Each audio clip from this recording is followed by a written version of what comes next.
Vil is a failing student at a prestigious magic academy, but since he lacks any form of magic, he makes up for it by using a sword to strike down his enemies. One day in class, Professor Edward is giving a lesson on how people can produce fire with the aid of catalysts and some magic. But of all the students in class he could choose from, he decides to call on Vil to demonstrate the experiment, knowing he is unable to use magic. He does this because he is a high-level hater, but Vil has no choice but to obey his order, so he walks up to the front of the class and begins trying to make the spell work, but predictably, nothing happens, so the whole class wastes no time in mocking him for his repeated failures. Edward tells them all to calm down. That's just because he wants to personally roast Vil for being incapable of such a rudimentary spell. Vil excels at magical theory, but he has no magical talent whatsoever, so Edward despises him for thinking he can attend magic school without any magic.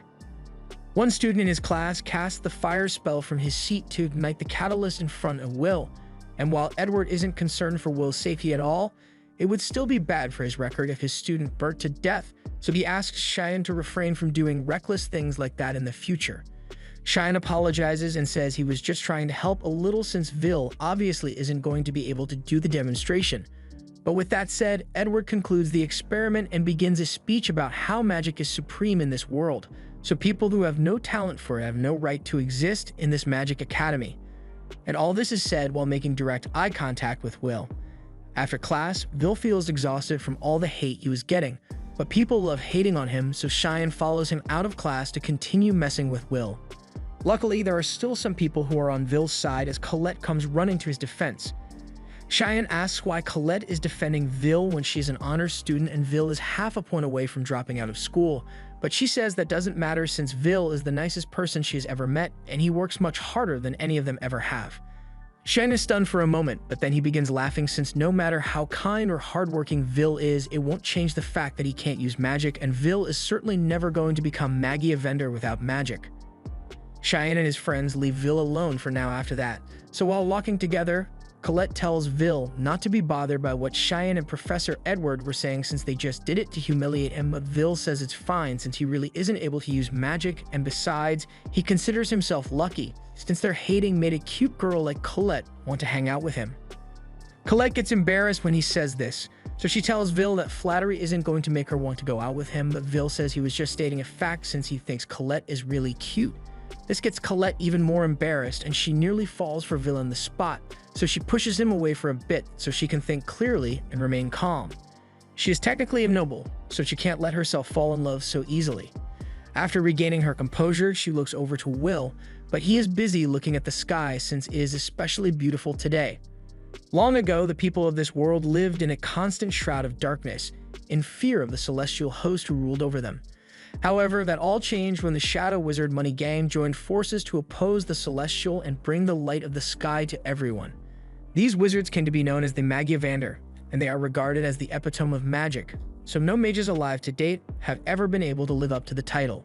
Colette wonders if the Ice Maiden, Albus Vina, is watching over them right now, and Vil says he is sure she is, because he knows for a fact that she is looking at them right now from her window at the top of the world.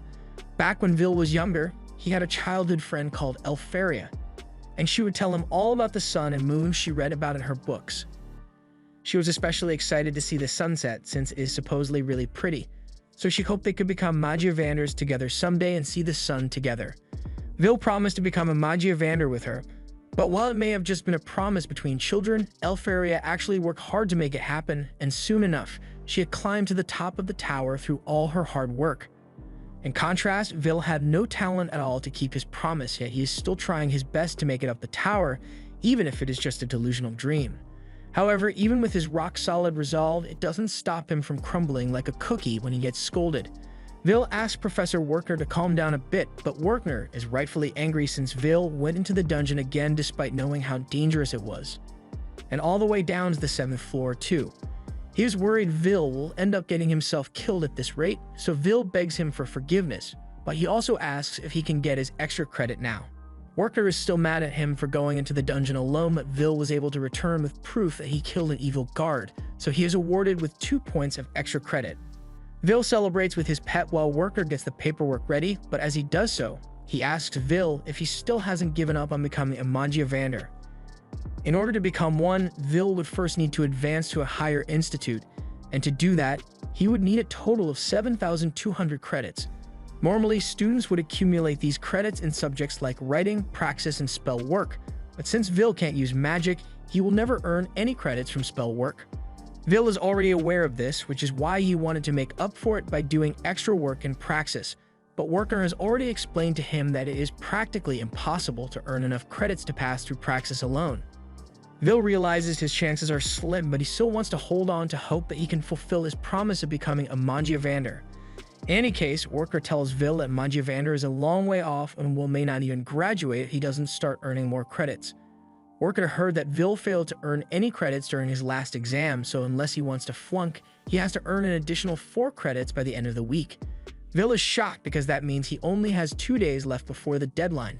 So with no other options left, he begins searching his notes in hopes of finding a monster he can kill that is worth 4 credits.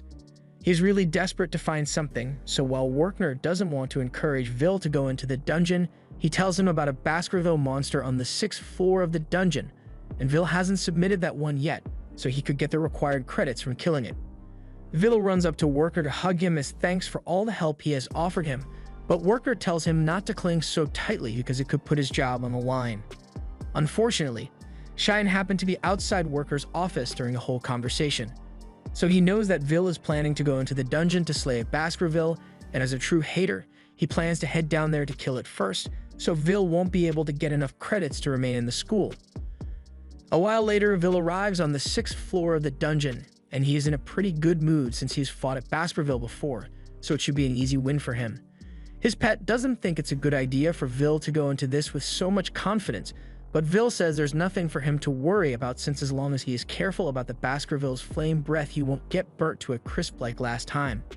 But in order to find the Baskerville, he is depending on Kiki to sniff it out. Meanwhile, Cheyenne and his friends are on their hating-ass mission to ensure that Vil drops out of the academy. His friends are equally hating on Vil, so they plan to kill the Baskerville first, and after that, they'll beat up Vil to send a message. They are all on board with the plan, but one of his friends asks if it is really safe for them to be this deep in the dungeon when it's only 3 of them here, but Cheyenne takes offense to the question, saying he is more than enough to keep all of them safe. The others let it go since they don't want to make Shan mad, so Cheyenne keeps walking while continuing to internally hate on Vil. In Cheyenne's opinion, someone who isn't able to use magic shouldn't even dare to speak of the Mangiavanders, so the very sight of Vil offends him. Once they've gotten deep into the dungeon, Cheyenne turns around to brief his friends on what they need to do. But a second later, one of his friends gets punched so hard that he slams into a wall, and there's no way that dude survived this. Cheyenne remains calm as he faces the monster, but the other guy starts freaking the hell out. Vil hears the shrieks of the guy, and he instantly realizes that someone must be in trouble, so he rushes over to help. He can't believe there are other people this deep in the dungeon, but from the sound he just heard, they can't be too far away. As Vil arrives at the sight of all the screaming, he hides behind a wall and spots someone desperately shooting fireballs at the monster while pissing their pants, but none of his attacks are having any effect. That monster is an evil sentinel, and from what Vil knows, is worth 10 points. Vil has never seen one in person before because the sentinel's habitat should be deeper down in the dungeon, so it makes no sense why it would come up to the 6th floor. More importantly, the person it is attacking is Cheyenne, and none of his spells are having any effect on the sentinel, so he doesn't stand a chance. The first thought that comes to Vil's mind is to go save Cheyenne, but then he takes a moment to think and comes to the conclusion, nah, f*** him. He's been hating on him since day one, so why should Vil feel any obligation to save him now since no one would know if he just left him to die? He's about to close his eyes and pretend he was never here, but then he has a flashback to a time with Elfaria when she told him that she liked how kind and brave Vil was, which is why she gave him a pair of goggles as a gift. Vil still had that same pair of goggles to this day, and if he wants to continue being the same person Elfaria has always liked, he has to put his personal grudges aside and save Cheyenne, even if he is a bitch. As the Sentinel is about to kill Cheyenne, Vil jumps in and blocks the strike with his sword. At the same time, back in the academy, Professor Edward comes running into Worker's office to tell him that Cheyenne and his friends have all gone into the dungeon together without permission. He wants Worker to use his familiar to track them down before they get themselves killed, so Worker grabs his bird and asks what floor Cheyenne went to. Edward answers that they should be on the 6th floor, and as soon as Worker hears that, he is relieved since that means Vil is with them, and as long as he is there, he can handle any monster that attacks. He uses his crystal ball to show Edward what Vil is doing right now, and he is going toe-to-toe with the Sentinel, and he is absolutely blitzing it. In the blink of an eye, Vil has already chopped off one of the Sentinel's fingers, and when the Sentinel tries to counterattack, he blocks the strike mid-air and backs up to create some space. Vil then dashes in once more, and the Sentinel can't keep up with him at all. So before it even realizes what's going on, Vil has already gotten on top of it and stabbed into its shoulder. Cheyenne can't believe what he's seeing since he never thought Vil would be this so strong. Even Edward is left in shock, so Worker explains to him that Vil is an amazing anomaly. He possesses superhuman strength that a mage could never hope to achieve. He has a body that's more durable than a Nokia phone and unbelievably accurate observational skills that allow him to grasp an enemy's strategy and form countermeasures for it after being attacked once. So as the Sentinel tries to slash Vil again, he is able to perfectly predict the attack and dodge, while also slicing off the Sentinel's arm in the process. Vil may not be able to use magic, however. He is more than capable of making up for it with his sword. As the Sentinel writhes in pain, Vil proceeds to grab the Sentinel's sword with one hand and prepares to finish off once and for all. The Sentinel fires off a plasma blast as its last-ditch effort, but a single swing from Vil's sword is far more powerful, so Vil slices the Sentinel in half, claiming his victory. Once it's all over, Vil walks over to Cheyenne to ask if he is okay, and Cheyenne still has a grudge against Vil, but Vil just saved his life, so he bites his tongue. However, even after witnessing that whole fight and how capable Vil is, it doesn't stop Edward from hating one harder since he won't stand for Magicless being stronger than students with magic. Edwards leaves Worker's office in a rage, and while Worker is proud of Vil for saving Cheyenne, he is still mad at him for putting himself in danger. However, once again, he managed to defeat the monster, so Worker awards Vil with 10 points for killing the Sentinel. 5 years ago, Vil was the laughingstock of the whole school due to his lack of magic, and apparently the only reason he was allowed to enroll here in the first place was because he was friends with Elfaria. But since she had already become a Magiavander at the time, there was no reason for the school to pretend to be nice to him anymore. Vil has had to endure all the ridicule this entire time, but it hasn't stopped him from working hard to graduate regardless. Worker accompanied Vil to be evaluated by the headmistress, and she obviously had her doubts about whether Vil was cut out for this school or not. But once she hands him a sword and begins the test, Vil is able to counter each and every one of her fire spells within a fraction of a second. She is so impressed that she says Vil is allowed to stay at the school, and Workner is a bit surprised since he didn't think it would be this easy to convince her. It is true that Vil doesn't have any magic, but more importantly, she thinks it'll be fun to have someone like Vil around. Vil asks the headmistress if he can be by Elfie's side again if he becomes strong enough, and she tells him that he will have to work really hard and remain unfazed by the challenges along the way, but even then, there's no guarantee. But as Vil leaves, she remarks that it'll be fun to see what Vil can accomplish. Back to the present, Vil is currently in Worker's class as he teaches everyone about the Tower of Magic. Climbing the tower means advancing to the upper institute to the topmost floor where you will become a Magiavander. As of now, there are currently 2 methods to becoming a Magiavander, and that's either to create a new type of magic or to earn over 7,000 credits in this school, but it is pretty rare to invent new magic, so students usually focus on earning credits. However, since this is a remedial class, everyone in here is in danger of flunking out of school, especially Vil. After the classes are over, Colette meets up with Vil and asks how Vil is feeling since Worker's remedial classes are notoriously strict. Vil agrees that Worker is a strict teacher, but to be honest, he is glad Worker is kind enough to offer remedial classes in the first place since most professors wouldn't bother to do so. As they are turning a corner, they notice a commotion going on, so they listen in and hear Xian's friends glazing him for defeating the evil Sentinel.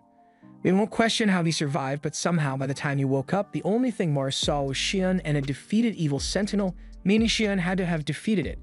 Everyone believes Xian is amazing for being able to kill a monster as powerful as an evil Sentinel, but deep down, Xian knows he's a fraud since the one who actually defeated it was Vil. Just then, he notices Vil walking by and he takes that as a personal insult, so he goes to Vil and starts picking a fight with him again. However, it's a lot harder for him to see Vil as inferior when he knows Vil could easily one-shot him right now. He's just choosing not to. He lets go of Vil's jacket and begins walking away without saying a word. So once Xian is gone, Colette asks Vil if something happened between the two of them, and something definitely happened. At the same, Edward has just barged into Headmistress Cauldron's office and is demanding that Vil be expelled immediately. Cauldron asks why Edward suddenly wants to expel Vil out of the blue. He's already in his 6th and final year at the academy, so they can't just expel him without a reason. Edward tries to argue that Vil can't be allowed to stay at this school since he is a warrior, not a mage, and he won't stand for someone who can't use magic trying to surpass it. Cauldron pulls out Vil's records and points out that Vil has outstanding scores in his writing, and his magic reports are incredibly insightful, so aside from the fact that he can't use magic, he is the definition of a perfect student. If his dream were to become a Magiavander, then he could easily excel at any other profession he chose, and it is the Academy's duty to produce people of learning for the fated day. However, Edward states that the fact Vil wants to become a Magiavander is the problem, and Cauldron can see Edward's points, so she proposes a solution. She tells Edward to go and personally test Vil, and if Vil cannot pass Edward's test, then he's free to expel him if he wants. Edward asks if Cauldron is sure she wants to leave Vil's test up to his #1 hater, and Cauldron says she's fine with it since it won't make a difference. If anything, she thinks it will be more entertaining to have the one known as the Dark Viper Mage test Vil. Back on Vil's end, he is getting ready for his next class and asks Colette to help him open his locker for him. She happily does so, and he apologizes for having her do this for him all the time since he can't use magic. She says she doesn't mind, but then she notices Vil's sword in his locker and asks him if he's still training with it. Vil says he is, but he couldn't get permission to use it while he's in school, and back in his dorm, his roommate wouldn't let him do anything dangerous. He and Colette later head to the library to study together, and Vil is taking it very seriously despite having already learned this topic before. Colette tells him to take it easy since he's already at the top of the class in writing, but Vil says he needs to keep studying his hardest since he can't afford to lose a single credit. And besides, he enjoys learning history from the perspectives of the other races, especially since he can relate to the dwarves. They marched to war against powerful mages, but they never gave up in spite of the challenge.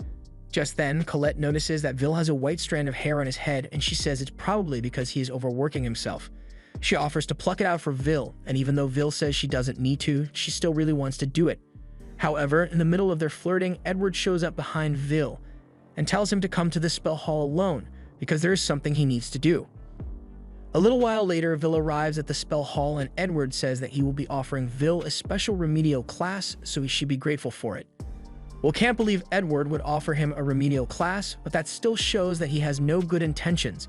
He wants to see what Vil can really do, so he fires a warning shot to let Vil know that this is serious and tells him that if he's able to successfully land a blow, then Edward will award him 5 spell work credits. Otherwise, if he fails, he will immediately be expelled.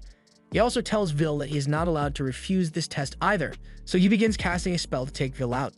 Meanwhile, Worker has just been summoned to Cauldron's office, and she apologizes for calling him here on such short notice, but she thought Worker should be informed of what Edward is doing.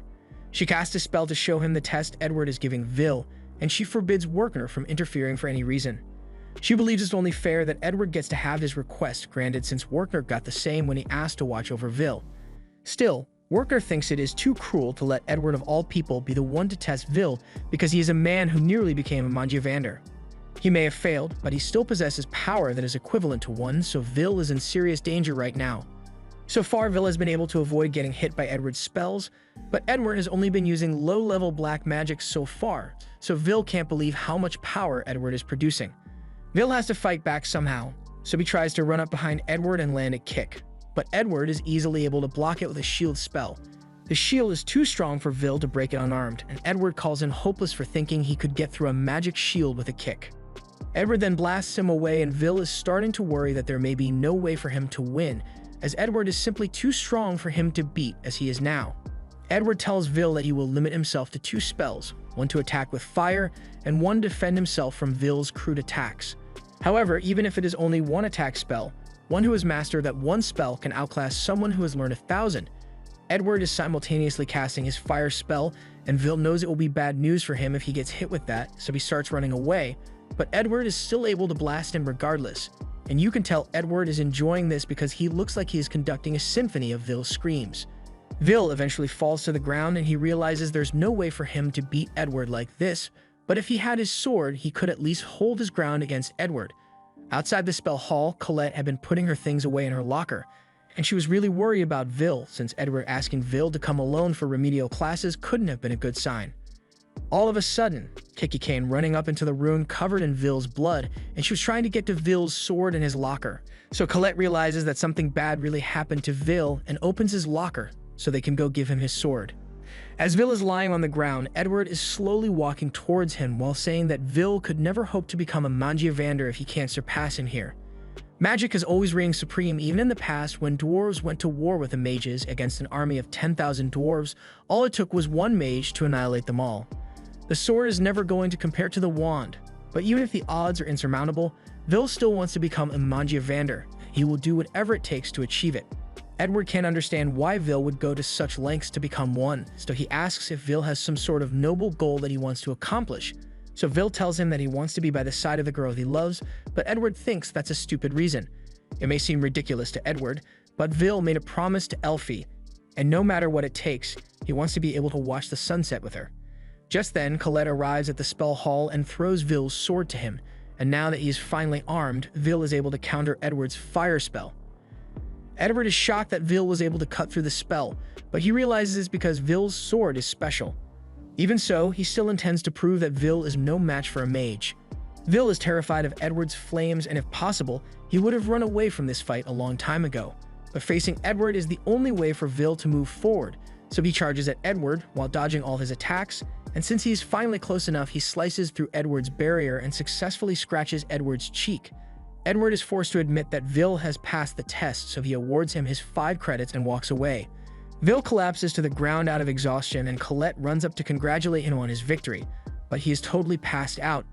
Cauldron praises Vil's performance, and Worker says his strategy of diving into the attack to close the distance and attack from a blind spot was brilliant. And what's even more impressive is that his sword strike was powerful enough to surpass Edward's shield, so Vil may have what it takes to become a Mangiavander after all. In a flashback, we see the time Elfie gifted Vil his pair of goggles, and immediately after doing so, she had to say goodbye since she was going to the top of the tower. However, as she was walking away, Vil called out to Elfie and swore to her that he would find a way to climb the tower as well so they can be together.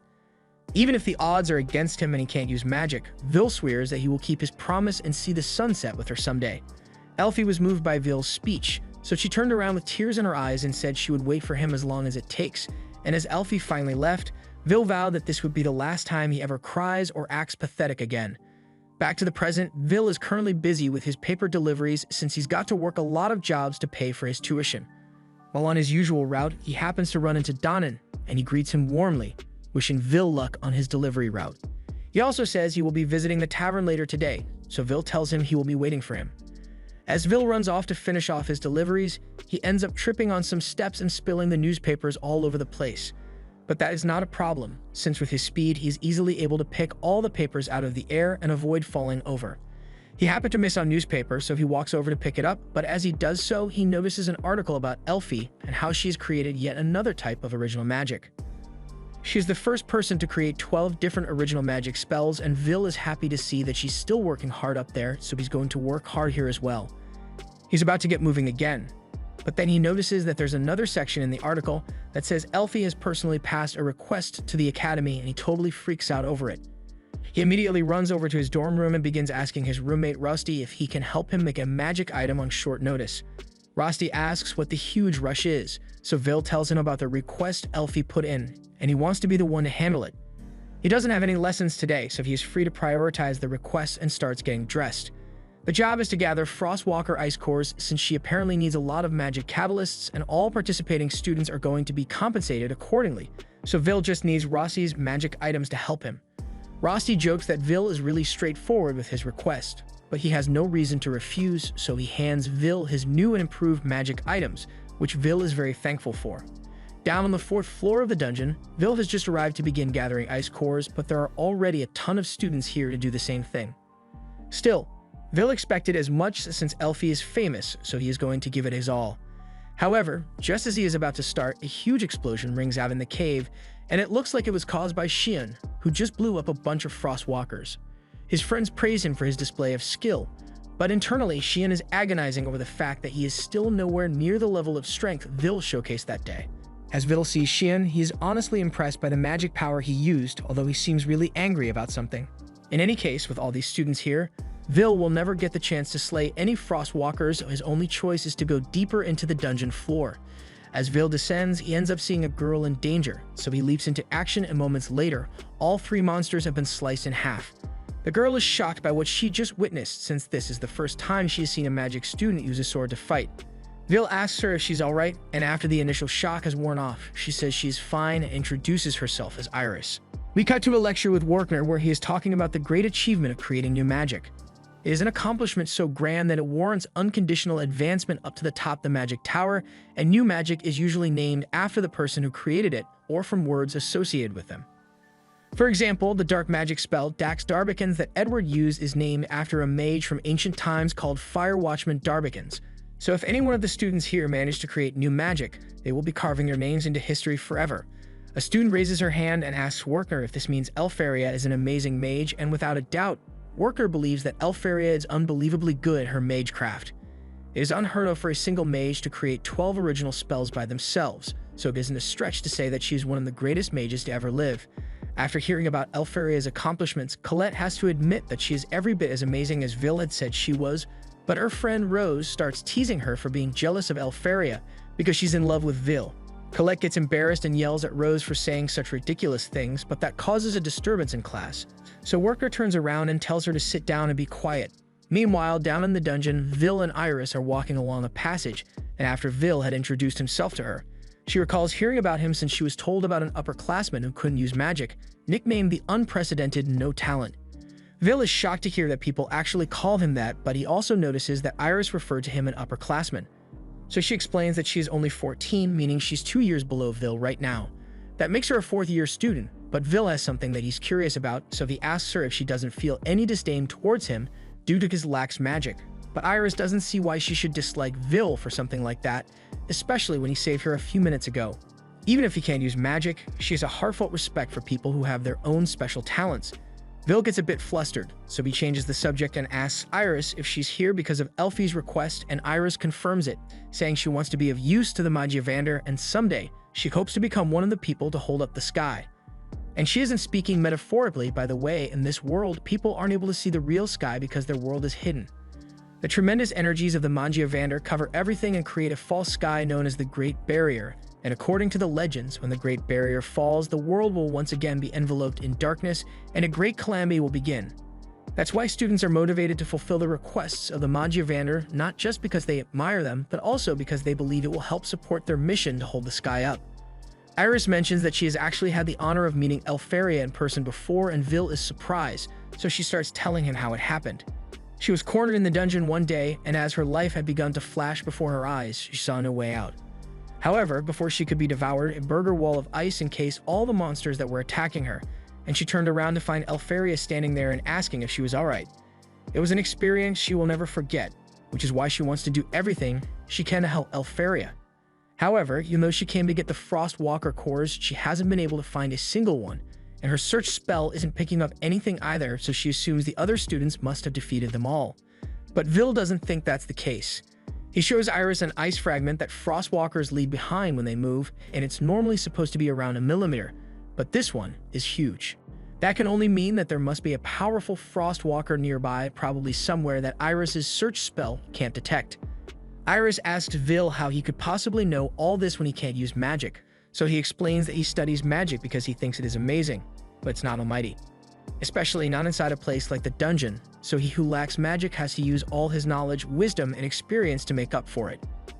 Iris asks what Vil means by experience, and seeing as they are standing in a large open room, Vil's experience tells him that there is about to be a boss battle.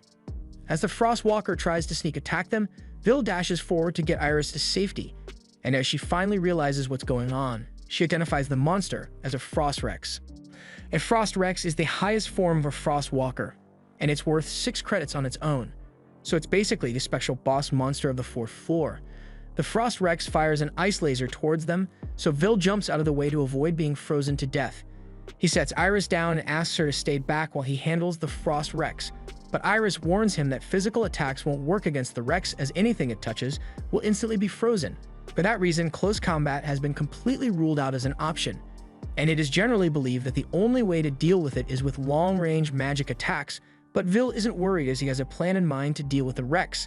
As it begins charging up another laser blast, Vil prepares the magic item he got from Rosti and charges forward at it. He evades the ice beam and lands behind the Rex before sliding underneath. The Rex can't keep track of Vil, so it begins firing in random directions, and while it's not paying attention, Vil uses the magic item to latch onto its body before dashing around the room to entangle it. Before long, he has completely ensnared the Rex in wires, and Vil states that the main weaknesses of Frost Rex are fire magic and explosive attacks. So as the Frost Rex is about to fire another blast at him, Vil activates the magic item and causes the wire to ignite, leading all the way back to the bombs that were attacked to the hook and causing a huge explosion. The Frost Rex is reduced to a pile of rubble, so Vil retracts the tool and makes a mental note to thank Rusty for his help later. Iris is stunned at what she just saw, but then her true personality comes out, and she remarks that Vil is far stronger than the rumors had led her to believe. She wonders how she should report her findings, but while she's thinking, Vil gets her attention and tells her they've gotten a really good ice core, so they can head back now, and Iris smiles in agreement to maintain her persona and avoid suspicion. A while later, Iris heads to the Wizard Tower, and as she is walking along the halls and taking off her disguise, she goes over what she learned from following Vil. He truly can't use magic, but he compensates for it in creative ways. That, along with his insane battle sense and experience, means that while he is not qualified to be a mage, he is an incredibly talented warrior. As she reaches the end of the hallway, she walks up to a huge door and opens it to meet with the Magiavanders. She asks them for a moment of their time and apologizes if she is interrupting something important, but Cariat tells her that there's no need to apologize since they were just having a boring meeting for the sake of it, but the situation is still dire since if the sky barrier were to be breached now, the world would certainly be destroyed. The celestial host that has been watching them from beyond the sky would overwhelm them instantly with the number of mages they have now, so they need to hurry and find more promising mages to aid the fight to come on that fated day.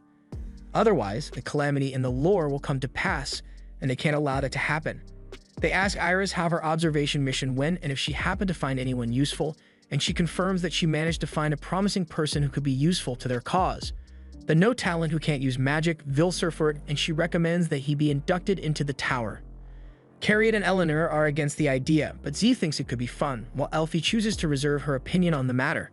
Z honestly doesn't care who it is as long as they are useful, but Eleanor thinks it would be crazy to bring a magicless person here. They are about to start a fight over it, but Cariat calms them down and says they don't need to make a decision now as the Grand Magic Festival will be occurring soon, and they can just use those results to decide. The useful ones will naturally end up in the top positions, so if Vil doesn't make it, then he wasn't cut out for the tower. With that, they call the meeting to a close and all teleport themselves out, and with Elfie being the only one left, she is happy to know Vil is still trying to keep his promise, so she says she will be waiting for him as long as it takes. As part of the next test the students have to participate in, they are all set to fight against golems, and if you manage to defeat one, then you pass. Shion and Colette are up first, and then both manage to defeat their golems with ease. Meanwhile, Vil is struggling against his. Vil tries running behind the golem in order to land a clean punch, but as the students see him about to attack with his fists, they begin mocking him for not being able to use magic, and this distracts Vil long enough for the golem to backhand him across the room. The students begin to leave after being satisfied by Vil's failure to defeat his golem, but on the other end of the room there are a few students who are having no trouble with the golems at all. They are Lehana and Wignall, and they both pass without a doubt, but there's one more student who walks up and begins casting ice magic. With a wave of his wand, he sends icicle shards into all the golems, causing them all to be encased in solid blocks of ice. This is Julius, and he is one of the top 3 students of the academy, along with the other 2. Lehana commends Wignall and Julius for keeping up with her and not slacking off, but the banquet is going to be starting soon, so there was never a reason for either of them to slack off. On that note, Julius says he would like to declare a friendly war on them, and he will use his newly mastered ultimate technique to deliver their defeat when the time comes. As a token of his sincerity, he offers an ice rose to them, but neither Wignall nor Lehana seem to be amused, although Wignall does seem to be looking forward to a face-off with Julius. These 3 are pretty much celebrities within the school because they are the only students who all have earned more than 10,000 of the total 12,000 credits. Some people think of credits as a reflection of a mage's capabilities, but Vil is nowhere near that level. Right now, he doesn't even have enough credits to graduate in the first place, and this is his final year in this school. As Vil is sitting there and wondering what he's going to do, Julius and his Glazers walk up to him and begin insulting him for his lack of magic ability, and Vil just gets out of his way to avoid causing any problems. As Julius and the others leave, Vil hears them talk about the Grand Magic Festival, and he hadn't realized it was that time of year already. Later that day during lunch, Colette comes up to Vil and tells him that his only hope of becoming a Magiavander is to get scouted at the Magic Festival. Attempting to graduate based solely on his praxis and writing isn't practical, and there have been cases of students getting scouted without having the 7,000 credits needed to graduate. The Magic Festival is a huge event that takes place once every 2 years. It holds several different events and draws in high mages from the tower, who hope to scout promising talents. The festival is a place where the different magic factions fight over the right to recruit the best students, and it wouldn't be a stretch to say that admissions for the Upper Institute are decided during the festival. There are 5 factions: the Thunder faction, the Elf faction, the Fire faction, the Ice faction, and Mysterious Noah. All these factions, excluding Mysterious Noah, are led by their respective Magia Vanders, so if they scout you, it's a guaranteed promotion. Vil doesn't think it's likely that he will be chosen since he's already failing, and for him to even get noticed, he would have to have some kind of amazing magic that would put the high mages to shame. And while he's right about that, there are still other ways to get scouted. Colette has heard rumors that Watchers will come to look for talented students, but Vil thinks Watchers are just an urban legend. There's no way a Magicless no talent like him would have a place in the festival, so he's just going to stay behind the scenes and help with the preparations instead. Colette thinks that Vil could change the way people look at him if he entered the festival this year and show them what he can do, but Vil still doesn't want to enter since it would end up becoming an athletics contest if he were there. He has tried entering the festival once before back in his 2nd year, and he literally got booed off stage for using physical attacks. He got bad reputation for that, and he still hasn't gotten over the humiliation of it, so he really doesn't want to enter. Students all over the school have begun practicing in earnest for the festival, and Colette reminds Vil that aside from the high mages, many scouts from the capital will be there as well, so even if Vil can't earn a place as a Magia Vander, he could still get scouted for another career. The Magic Festival is a great place to showcase your abilities, so Colette really wants Vil to show everyone how capable he is. But Vil still doesn't think it's a good idea to participate without being able to use magic. Just then, Colette notices something strange, so she goes over to one of the other lockers and tells Vil that there's something off about it. It's well hidden, but she can sense a barrier here. Vil asks if she is sure it isn't just a locking spell for the locker, but Colette can tell that the barrier is made to block sound and obstruct view. Colette could break it with her magic, but that could be troublesome, so she asks Kiki to do it instead. Once the barrier is dispelled, they find a staircase hidden behind the lockers, which leads to a secret gambling ring. A bunch of students all gather here so they can place bets on who will come out on top the Magic Festival. Colette finds it deplorable that the students would turn their locker room into an illegal gambling ring, but then Vil notices Xian standing across from them, and he's surprised to see him here since Xian doesn't seem like the kind of guy who enjoys betting.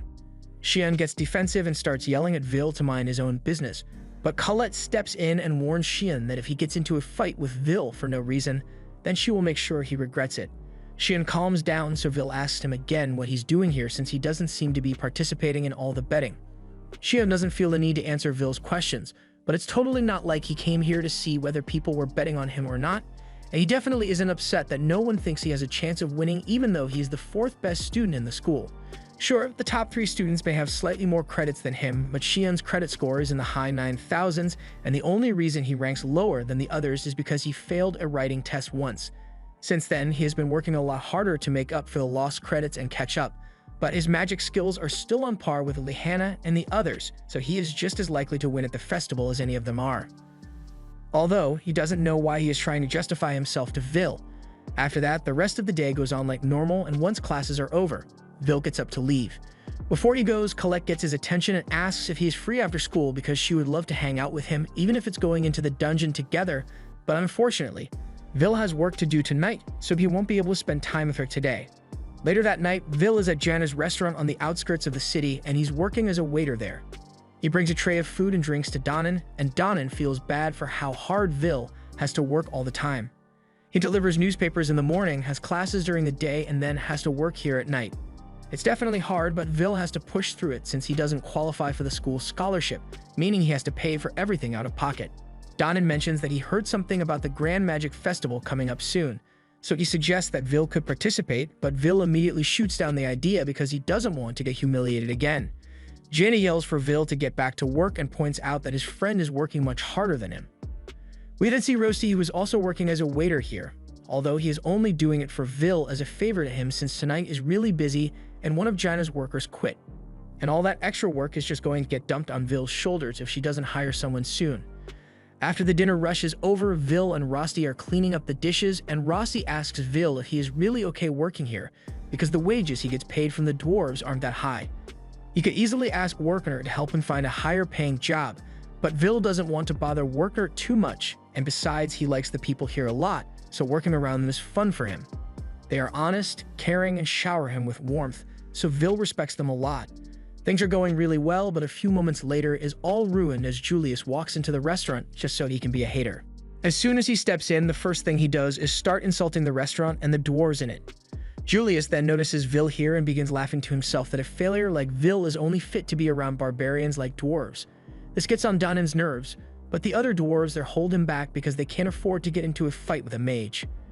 Julius begins threatening Donan not to try anything funny because he and all the other dwarves are just immigrants who fled here after the Celestials destroyed their world, and humans have been graciously allowing his kind to live here without issue, so a dwarf like him has no right to glare at Julius like that.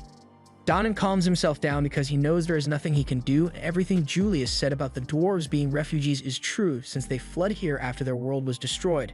But even though the same thing happened with the elves, dwarves are treated with contempt by the humans here. So if Donan were to attack Julius for what he said, all dwarves in the city would suffer consequences for it. That's just the way the world works here. But Vil can't stand for such injustice. He decides that today is going to be his last day working here. And since he is no longer employed at this establishment, Vil is free to do whatever the hell he wants without Gina having to face any consequences. And the first thing he does is go to Julius's table and tell him to take back what he just said about the dwarves. Dwarves are hard workers who made the best out of the harsh conditions they were given and thrived, so Julius has no right to call them barbarians. However, Julius couldn't care less about the dwarves or their struggles, so he kicks his plate of food at Vil, and his two groupies get up, ready to beat Vil up. However, they fail to realize that a plate of food being thrown at him counts as assault, so anything Vil does from here on out can be classified as self-defense, and Vil immediately grabs the two boys by the shirt and gives them first-hand knowledge of what the floor tastes like. Julius gets slashed in the process, and it's been a long time since he has suffered such humiliation, so he's going to make Vil pay for what he has done. The room begins to freeze over as Julius takes out his wand and begins to attack Vil. Vil jumps back to evade Julius's ice strikes, but he doesn't have his sword and is in an enclosed space, so eventually, Julius manages to trap him with ice and pin Vil to the wall. He then walks up to him and is about to freeze Vil solid, so Rosti is about ready to step in and save Vil. But before he freezes Vil, he looks into Vil's eyes, hoping to see him beg for his life, but Vil's eyes show no sign of fear, so Julius decides on a change of plans. Instead of freezing Vil here, he wants to do it at the Magic Festival, so he can thoroughly humiliate Vil in front of the whole school. Vil agrees to fight Julius in the Magic Festival, and Julius says that if he wins, he will have Vil kicked out of the school once and for all, but Vil just wants an apology from Julius to all the dwarves he disrespected when he wins. We cut to the day of the Grand Magic Festival, and it's clear that everyone is excited to see what the students can do. The Fire Faction Scout tells his people to be on the lookout for a talented student, since you can never tell who possesses the skill to become a Magiavander. The first event involves the broadcasted dragon races, and Lehana has been maintaining a strong lead over the other competitors for a while now. But that's not the only competition going on right now. As the spectators in the crowd are all eagerly watching to see the results, there are a fair number of recruiters here as well, both from the tower and outside it, and they are all interested in recruiting the best students the school has to offer. Lehana unsurprisingly wins the dragon race in record time, so the next event is going to be Crown Attack, and it looks like Xian is going to be participating. He is in a good mood since Colette personally came to ask for him to join her team. She must have finally realized how exceptional Xian is and wants to work alongside him instead of Vil, but as he opens the door to the training room, he is shocked to find Vil there as well. Colette clarifies that she was inviting him to join a team with her and Vil because Vil needs a team with a total number of credits equal to 21,000 in order to compete in the Crown Attack, and since his credits are so low, the only person she could ask to fill out the final spot was Xian. Vil apologizes for getting Xian dragged into his problems, but Xian sees no reason why he should help Vil. In the first place, why would Vil suddenly want to enter an upper-level event like Crown Attack? But while Xian is yelling at Vil locks eyes with Julius, and Xian realizes that Julius is the only one Vil is focusing on. Colette explains that something happened between Julius and Vil suddenly decided that he would participate in the Crown Attack event no matter what it takes. Xian is enraged that Vil is ignoring him because he still hasn't gotten over how inferior he felt when Vil saved him in the dungeon. As the next event is about to begin, the commentator, Mike, introduces himself, and as his co-commentator, Edward is there as well, although Mike doesn't like it since Edward is the most hated professor in the school due to how strict and scary he is. In fact, he's scared Edward might kill him before the end of the festival, but the show must go on. So Mike announces the main event of the day, the Crown Attack event. A spell is cast over the stadium into a whole battle map. There's a volcano zone, a marshland zone, a badlands zone, and a plant zone, and a wood zone. Unlike the other events, the Crown Attack is a team competition held between three-man cells. All the teams will start on the outer edge of the field and make their way here to the central stadium. At the center of the stadium, there's a giant crown, and the first team to take it will win. But of course, that is easier said than done since the entire playing field has been rigged with traps of all kinds. Going for the shortest path to the stadium is allowed, and obstructing other teams is allowed as well. So all the events, this is sure to be the most brutal battle royale. Edward adds that the event was created to be a practical demonstration of how teams would handle a dungeon raid together, but no one's focusing on team coordination. They all want to see high-level battles between the top students of the school. And if there were an illegal gambling ring in the school, which there totally isn't, Wignull's team is the most popular of all the teams. And unsurprisingly, on the opposite end of the gambling pool, the team that has the least popularity is the one led by Vil. The students begin laughing at Vil for daring to think that he could participate in an event like the Crown Attack, but Vil isn't going to lose confidence this time. As the participants for the event are all heading to their designated start locations, Werkner is shocked when he sees that Vil intends to compete as well. He tries talking Vil out of it, but Vil's mind was already made up from the start, so nothing Werkner says can stop him. He apologizes for not listening to Werkner, but even if it makes him the laughingstock of the school, this is one competition that he wants to win by all means. Vil then walks away, and Werkner accepts that he isn't going to be able to talk Vil out of this, but he reminds Vil that he was warned about the risk involved, so if things turn out badly for him, he has no one to blame but himself. With all the students in position, the Crown Attack event can officially begin. The students rush forward, and Julius's team is the first to run into some of the traps that were laid out on the battlefield. As they approach, the cubes engage and form an army of golems which stand in Julius's way. With so many golems in one place, this would easily become an insurmountable roadblock for many students.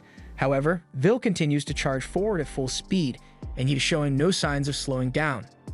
The students begin to mock him for attempting to break through the golem swarm when he can't use magic and couldn't beat a single golem during the praxis exercise.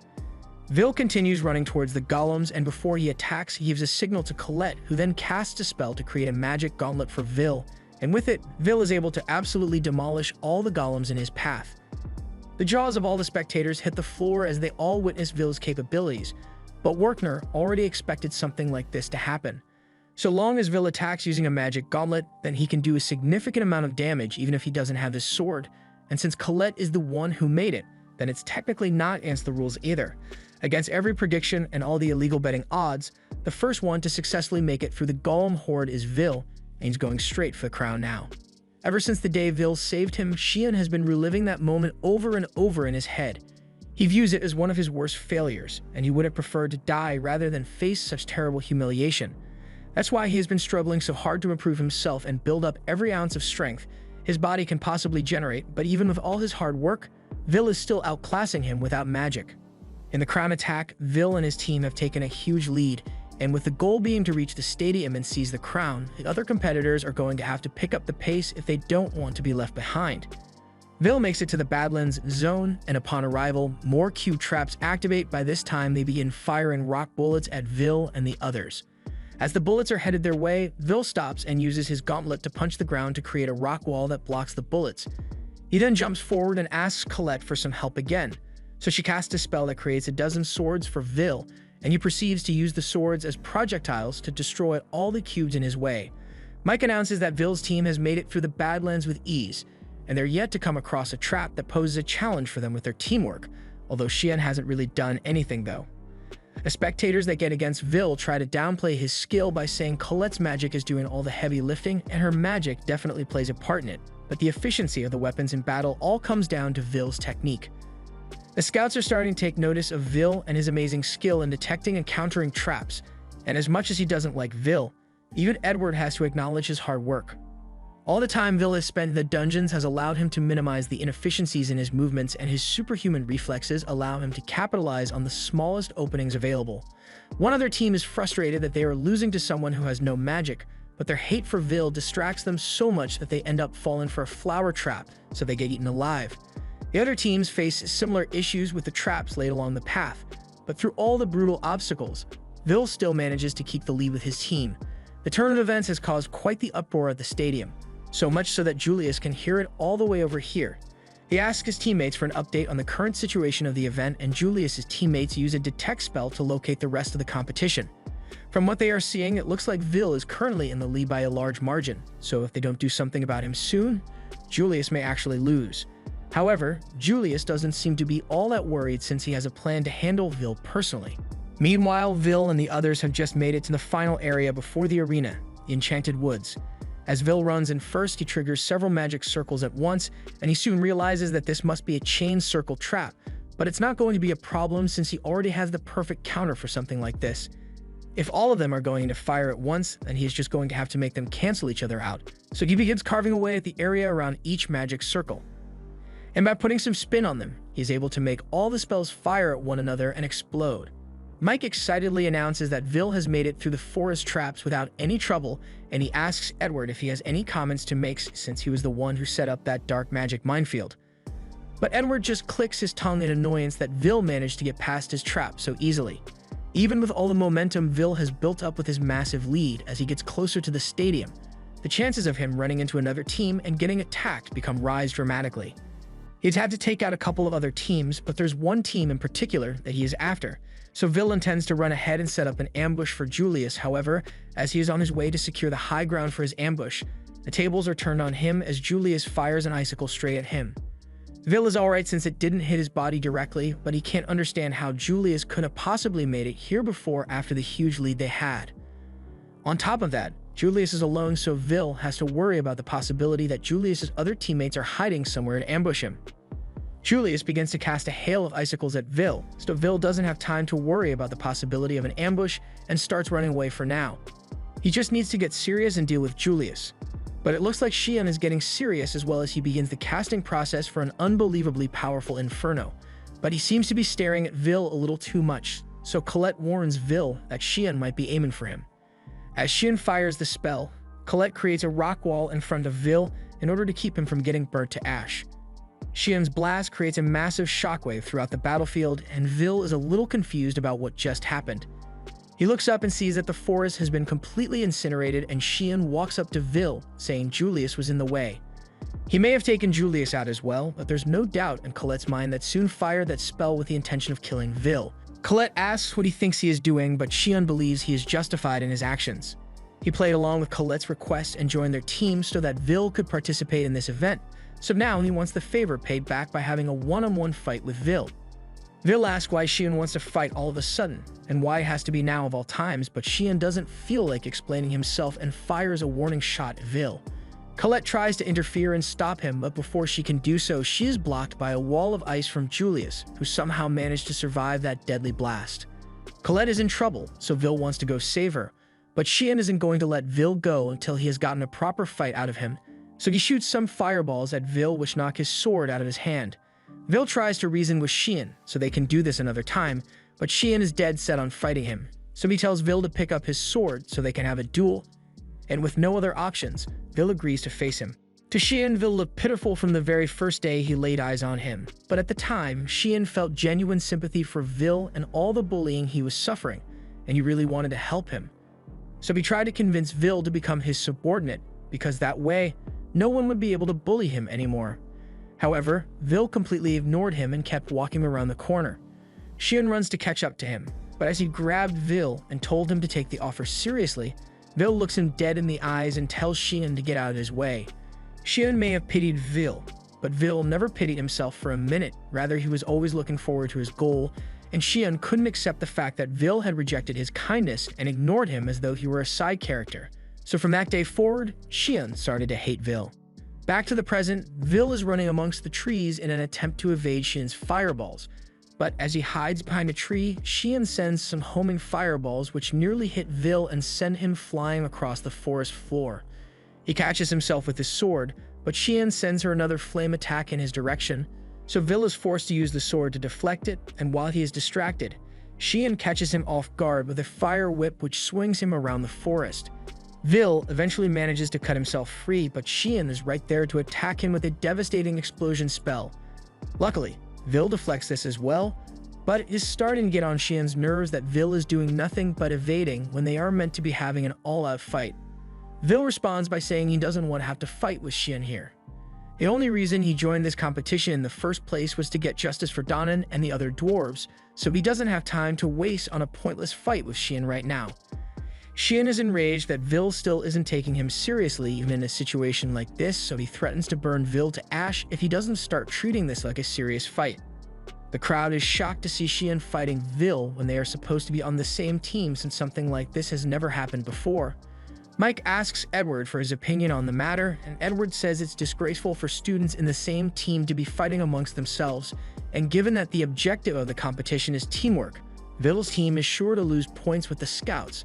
But at the same time, he seems really pleased that Xian is messing up Vil's chances of winning this event.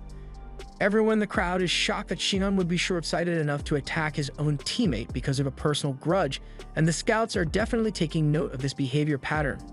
Rosti is worried about Vil's safety, but he also can't help but feel intrigued to find out what's going to happen next anyway. As he is watching in anticipation, Iris approaches him and asks if she can sit next to him.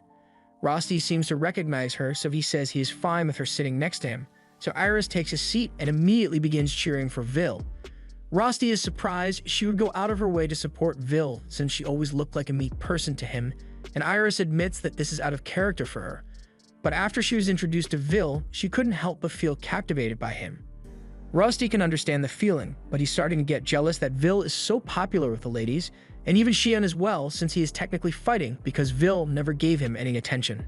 Naturally, Rosti loves Vil most out of anyone since he is Vil's roommate, but you could say the same about Colette since she has always been by Vil's side, no matter what. Even now, as she's being attacked by Julius, the only thing on her mind is how she can get Xian to stop fighting Vil, so he doesn't lose this competition. However, she won't be able to do anything about Xian and Vil's fight while Julius is here. Julius mocks Colette for running away from him this entire time when she is known as the Earth Princess for her skills, but Colette never liked that title, so she threatens to make him regret it if he calls her Earth Princess again. Julius sends more icicles after Colette, so Colette uses earth magic to create a wall in front of herself and stop the ice. However, Julius wasn't aiming at her alone as one of the icicles hits the ground and activates one of Edward's traps, so before she can react, she is caught in a massive energy blast. While that is going on, the spectators begin noticing something off about Julius, and it's the fact that he is on every screen at the same time. Somehow, Julius is fighting every student involved in this competition at the same time, but the method he is using remains an absolute mystery. Julius also challenges Wignall's team, and Wignall is fine with the added challenge of facing Julius. But before they begin, he says he wants to return the ice flower Julius gave him. With a wave of his wand, Wignall makes Julius's ice flower appear in the sky, and this distracts Julius long enough for Wignall to create a magic circle beneath his feet and obliterate Julius in an instant. But while the others are confused, Wignall recognizes that this is what Julius meant when he said he would win with his trump card, and he has to admit, a Magia Vander level spell is quite impressive. Mike isn't sure what exactly happened there, but Wignall has just defeated Julius, who suddenly appeared right in front of him, and coincidentally, Mike bet all his money on Wignall, so he's really hyped to see him performing well. Meanwhile, from above the stadium, two elf girls from the elf faction are watching the festival. Lefaya asks Phyllis what she thinks of the students at the academy, and the only thing Phyllis can say is that they are doing about as well as she had expected them to do. The general opinion regarding the competition is that either Julius or Wignall is going to win, and that Vil might have had a chance if only Xian hadn't done this. But his friends know that this is way out of character for him, so they are wondering what could have made him act so rashly. Laeral thinks he can understand why Xian is doing all this, and it's not that he is trying to get Vil expelled because he hates him, he just wants to prove something. We cut back to Vil and Xian's fight, and Vil can't understand what he has done to deserve this much hate from Xian. Ever since he enrolled in this school, he has never done anything wrong, yet he was relentlessly bullied by his peers for his lack of magic. He was aware that he was a flunky, so he never asked for recognition or tried to be selfish, but people kept messing with him, which is why the day Xian tried to help him, Vil misunderstood it as another act of bullying and walked away. Back to the present, Vil dodges another one of Xian's fireballs, but the next attack Xian has prepared won't be so easy to dodge. He summons a Firehawk Guardian, and Vil is shocked because summoning a Guardian is really high-level magic. Xian sends the Guardian to attack Vil, and Vil needs to think quickly to avoid getting burnt, So he sticks his sword in the ground and leaps over the bird to slice off one of its wings, and immediately after, he begins charging towards Xian to attack him. However, the Guardian regenerates its wings in an instant and begins charging at Vil from behind. So Vil now has his attention divided between handling Xian, who is attacking from the front, and defending against the Guardian from behind. He makes a split-second decision, jumping out of the way of the Guardian's attack and moving his sword to his other hand so he can block Xian's attack, but Vil is still struggling to hold his ground against Xian's flames. He eventually deflects the fireball. It has left both him and Xian winded. Back at the stadium, Edward is in shock at the level of skill Xian just displayed because it is far above the level a student should be capable of. Not only was he able to use such a powerful fire spell at the start of the fight, but he can also flawlessly summon a Guardian to aid him in battle. The scouts hadn't realized that Xian possessed such precise control over his magic, and it didn't line up with the reports they'd received about him, since all of his records say that he was a decent magic student, but not outstanding enough to be labeled as one of the school's top talents.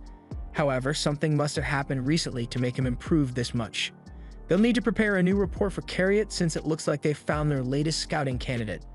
Vil also realizes that Xian has gotten a lot stronger than he used to be, but begins to yell at Vil because he knows Vil is still holding back against him.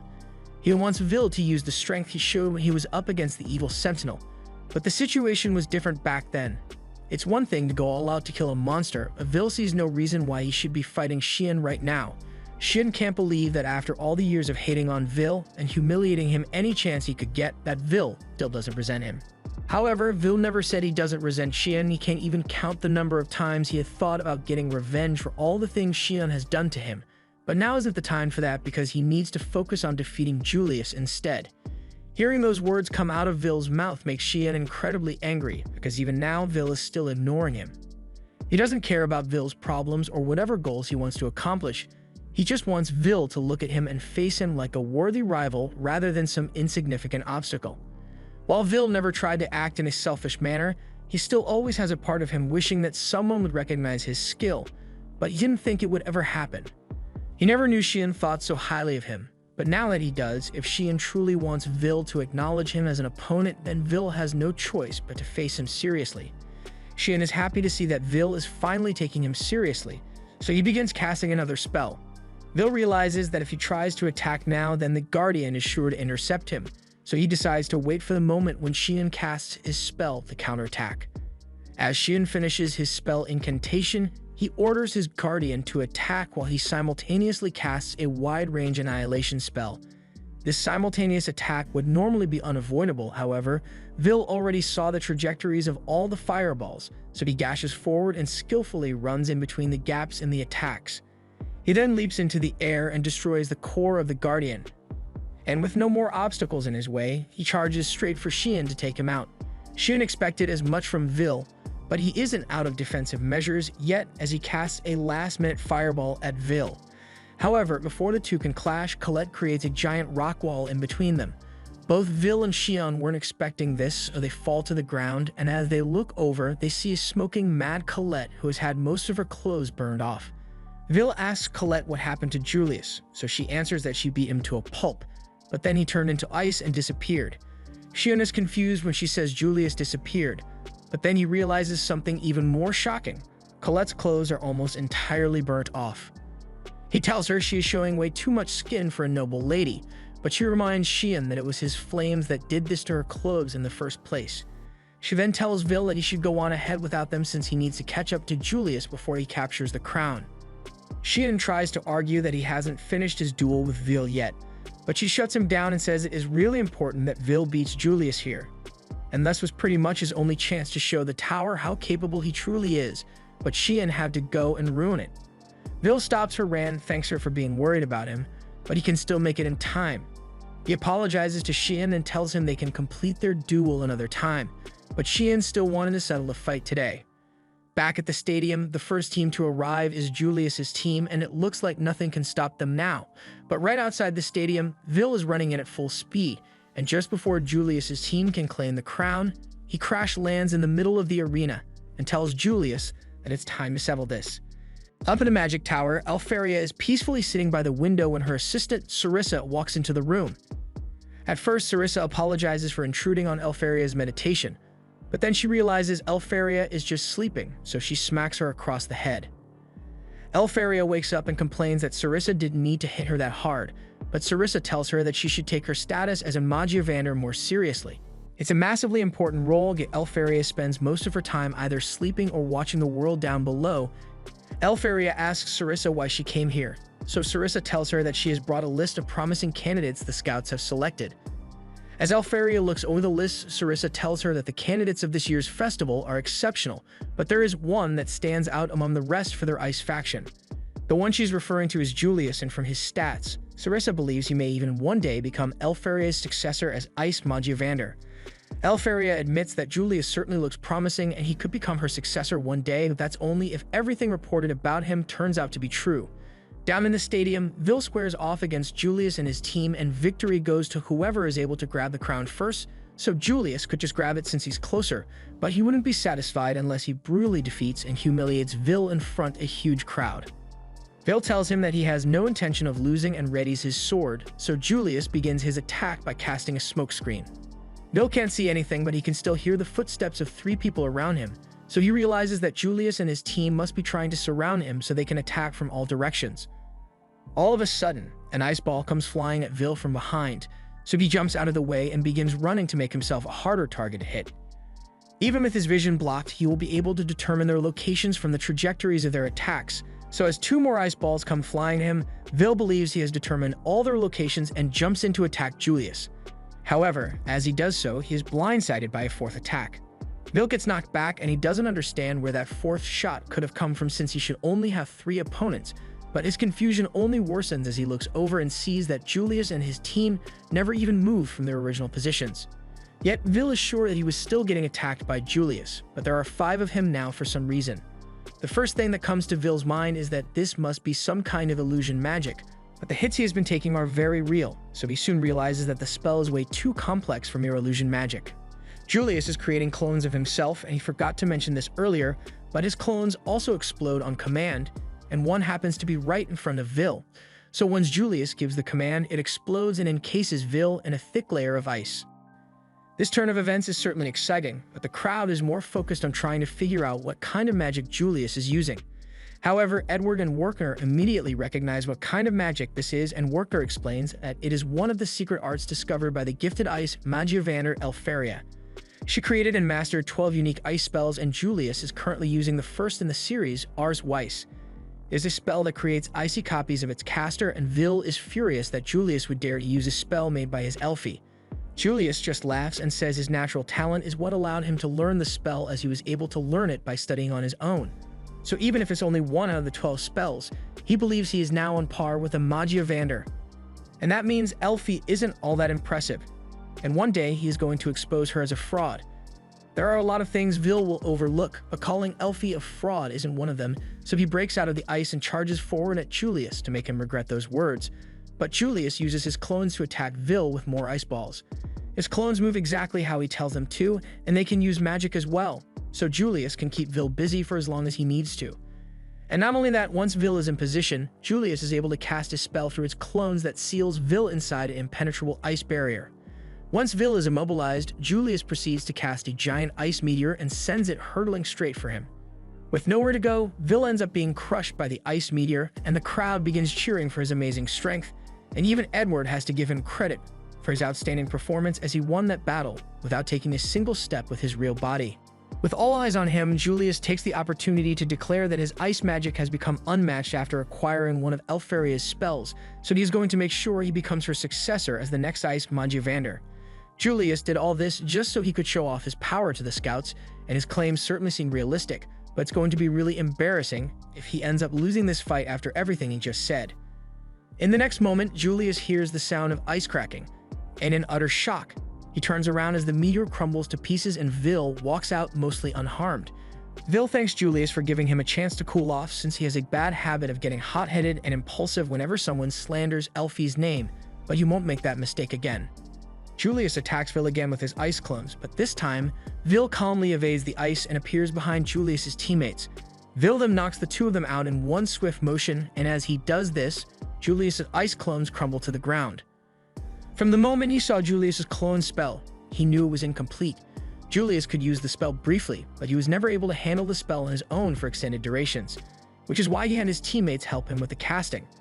If he needs to do all this just to mimic a fraction of Elfie's power, then Julius is nowhere near being a match for her. Unlike the Guardian spells that act on their own will, the ice clones must be actively controlled, and they take a lot of mental fortitude to manage, something Julius clearly doesn't have if he needed the help of his teammates to use the clones effectively. So basically, Vil is calling Julius a fraud. Julius is enraged by Vil's statement, so he tells him to shut up and attacks with some of his ice roses, but Vil is easily able to slice through them all. However, as the roses hit the floor, they explode, creating another smokescreen and obstructing Vil's view long enough for Julius to cast his ice clones again. All the clones begin firing ice balls at Vil, but he is easily able to dodge the attacks regardless of the direction it is coming from. Julius hates to admit it, but what Vil said about his clone spell being incomplete is true. The most he can manage is 4 clones at once, and without his friends to help him, he has limited control over the clones, so the best he can do is remain on the defensive. However, Vil should have no way of knowing which one is the real Julius because all the clones are a perfect image of him and his peak male physique, so Vil will never find him. Never mind, Vil found him. Julius has started, so he raises a wall to defend himself from Vil's sword, but Vil cuts straight through it and sends Julius flying with a piece of his own ice. Julius doesn't understand how Vil could have found him so quickly when all the clones are perfectly identical to him, but Vil reminds him of a key difference. The clones are made of ice. The body temperature of the ice clones is the exact opposite of the body temperature of the user. This means they are pretty cold, and normally with good control the caster can prevent the cold from leaking out of the clone, but Julius doesn't have that level of control over the clones, so the cold eventually caused ice to form under the feet of all the clones. Julius doesn't understand how someone who can't use magic knows the ins and outs of this spell better than him, that there's a simple reason for that. He has been friends with Elfie since they were children. They grew up in the same orphanage, so Vil got to see her magic up close many times. He adored and studied it, but he was never good enough to catch up to her level of talent. That is why Vil knows all the strengths and weaknesses of Elfie's magic. Julius tells Vil to be quiet because he must be lying. Elfaria is a Magiavander, and this spell is one of her secret arts, so how could Vil ever claim to be able to beat it? He tries firing another ice shard at Vil, but Vil barely moves as he slashes away, and Julius falls to his feet in defeat. Vil says he respects Julius and his talent, and it's true that until now, no mage has been able to replicate one of Elfaria's spells, but he's got some bad news for him. Elfie invented that clone spell when she was only 2 years old, so it's far from a perfect spell, and it's full of weaknesses, yet Julius is flaunting it around like he is the next greatest mage. Julius is starting to feel really stupid because he thought he was an elite mage for replicating Elfaria's spell, but it turns out he has been bragging about copying the achievements of a toddler his whole time. This revelation caused Julius to break out in hysterical laughter as he realizes he has been grossly overestimating himself when comparing with Elfaria, but he still isn't going to let that stop him from defeating Vil. Julius yells out in anger and summons 8 clones around Vil. He laughs while saying that 4 clones aren't his actual limit, and for now he can just ignore his control over the clones and use the sheer number of spells he can cast to overwhelm Vil. Vil can tell that Julius is getting really worked up, and it's obvious that he is trying his best, but Vil has already had to deal with 10 Elfie clones bullying him when he was a kid, so 8 Juliuses is barely a challenge for him. As Julius casts the spells, Vil runs forward while dodging and stabs one of the Julius clones right through the head. Julius sees this and realizes that could have been him, so he's now scared of what Vil might do to him and is running away. Vil continues to charge while destroying the clones along the way, and no matter what Julius throws at him, Vil is always one step ahead and easily blocks it. Eventually, Vil has destroyed all the clones, leaving only the real Julius, so to finish him off, he runs up with his fist clenched and punches Julius so hard that it has to be replayed 3 times. With this, Vil has officially beaten Julius, and everyone in the crowd begins cheering for him. His performance has earned him a lot of respect among the student body, and while he may be exhausted, there is no one left to stand in his way, so all he needs to do is go pick up the crown and put it on his head. However, while he was busy figuring Julius, he failed to realize that Wignall's team had entered the stadium, so in a disappointing turn of events, Wignall is crowned the winner of the crown attack. Up in the magic tower, Sarissa tells Elfie that the crown attack has concluded, but Elfie can't bear to show her face for some reason. She asks Sarissa if there are any spells to rewrite the past or erase people's memories, and there may be something like that in the Forbidden Spells book, but Sarissa isn't going to let Elfie use it for such a trivial reason. Elfie is on the verge of tears because she didn't know Vil thought she was bullying him all those years ago. She just wanted to play with Vil back then, but now the whole school thinks she was bullying him. Back down in the stadium, Vil accepts that he lost the crown attack and takes his seat to rest for a bit, and at the same time, Xian is glaring at him because he realizes that if Vil was able to beat someone like Julius, then Xian needs to work harder before he can be a worthy opponent for him. Colette runs up to Vil, and she's glad he is okay, but Vil apologizes for failing to grab the crown after all the stress he put her and Xian through, but at least he was able to keep his promise to Elfie this time. Vil may not have won the event, but what's important here is that Julius took an outstanding L, so it's still a victory for Vil, and all of his friends gather at the bar and have a celebratory dinner. Later on in the night, Donnan asks if Vil ended up getting scouted by the tower, but Colette says he didn't, and it was expected since not only did Vil's team have an internal battle, but he also didn't actually win the event. Colette blames Xian for this since Vil could have won easily if he wasn't delayed by Xian's tantrum during the event. Rosti asks where Xian is right now, so Vil explains that he did try to invite Xian, but Xian didn't look like he wanted to come. Donnan says it's fine even if he didn't get scouted because he won his fight with Julius and got him to apologize. Speaking of Julius, he is currently in the back washing dishes as part of his apology to the dwarves. He hates having to do this, but he lost to Vil, so he has to keep her promise since he is a man of his word, even if it means working here for a while. Everyone other than Julius is having a good time, but Colette notices that Werkner seems to be worried about something. She asks him if he isn't enjoying the party, but that's not the problem. He didn't stop Vil from entering the event because he saw how motivated Vil was to win, but now that he has shown the entire school what he is capable of, Werkner is worried about how Vil will be treated from here on out. Colette had thought people would just treat Vil better since they now know how powerful he is, but Werkner says it's never that simple. The next day at school, students have started getting ready for the all-student praxis event, which entails a full week of dungeon diving. A lot of the students are worried about it and haven't decided on their parties yet, so as Vil is walking down the halls with Colette, he gets approached by a couple of his classmates, and they nervously ask him if he will join their team for the dungeon raid. They saw how powerful he is, so they would like his help. However, before Vil could respond, another set of students walk up and say they want Vil on their team as well. More and more students begin arguing over who gets to team up with Vil, and Colette now realizes that this is what Werkner meant when he said people would treat Vil differently. Now that they know he's not a weakling, they all suddenly want to be friends with him, and she thinks that's really hypocritical. She gets in front of Vil and yells at the other students for having the audacity to try to befriend Vil now after all the bullying they put him through. She is sure Vil must be angry about it as well, but on the contrary, Vil has never had people act so friendly towards him, so he's just really happy that people actually like him now. Since Vil doesn't seem to be mad about the bullying anymore, one of the girls tells Colette to stay out of this and let Vil decide who he wants to go with. But just as she tries to convince Vil to join her team, Colette smacks the girl's hand away and says she already has plans to go shopping with Vil tomorrow.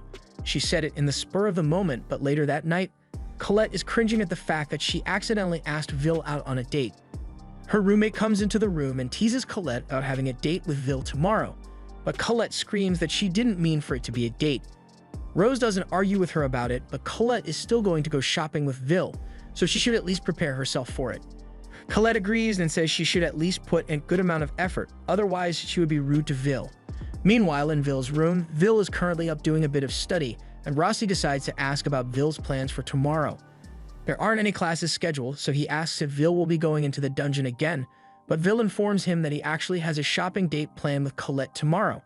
She persuaded him to go since he had to get his supplies ready for the all-student praxis event anyway. Vil doesn't think it's that big of a deal, but Rossi is clearly very jealous. The next day, Colette is sitting in the city square and nervously waiting for Vil to arrive. Even if she asked him out unintentionally, she's going to do everything in her power to make sure this becomes a real date. Soon after, Vil arrives and says hello. He compliments Colette on her new dress and hairstyle, saying she looks really pretty, and this makes Colette a bit embarrassed. But before they can head off on their date, Rosti comes running.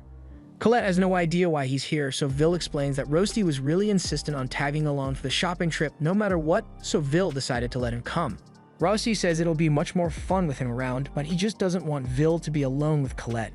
He goes up to Vil and grabs his hand so they can start the shopping trip, but Colette is starting to question the relationship Rosti has with Vil once they start holding hands like this.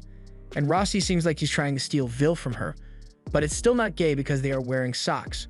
Throughout the entire day, every time Colette tries to spend some time with Vil, Rosti always gets in the way. So much so that by the time the date is almost over, she hasn't gotten a single moment with him. While Rosti is gone, she asked Vil what's up with his relationship with Rosti, because the two of them are way too close to be regular roommates.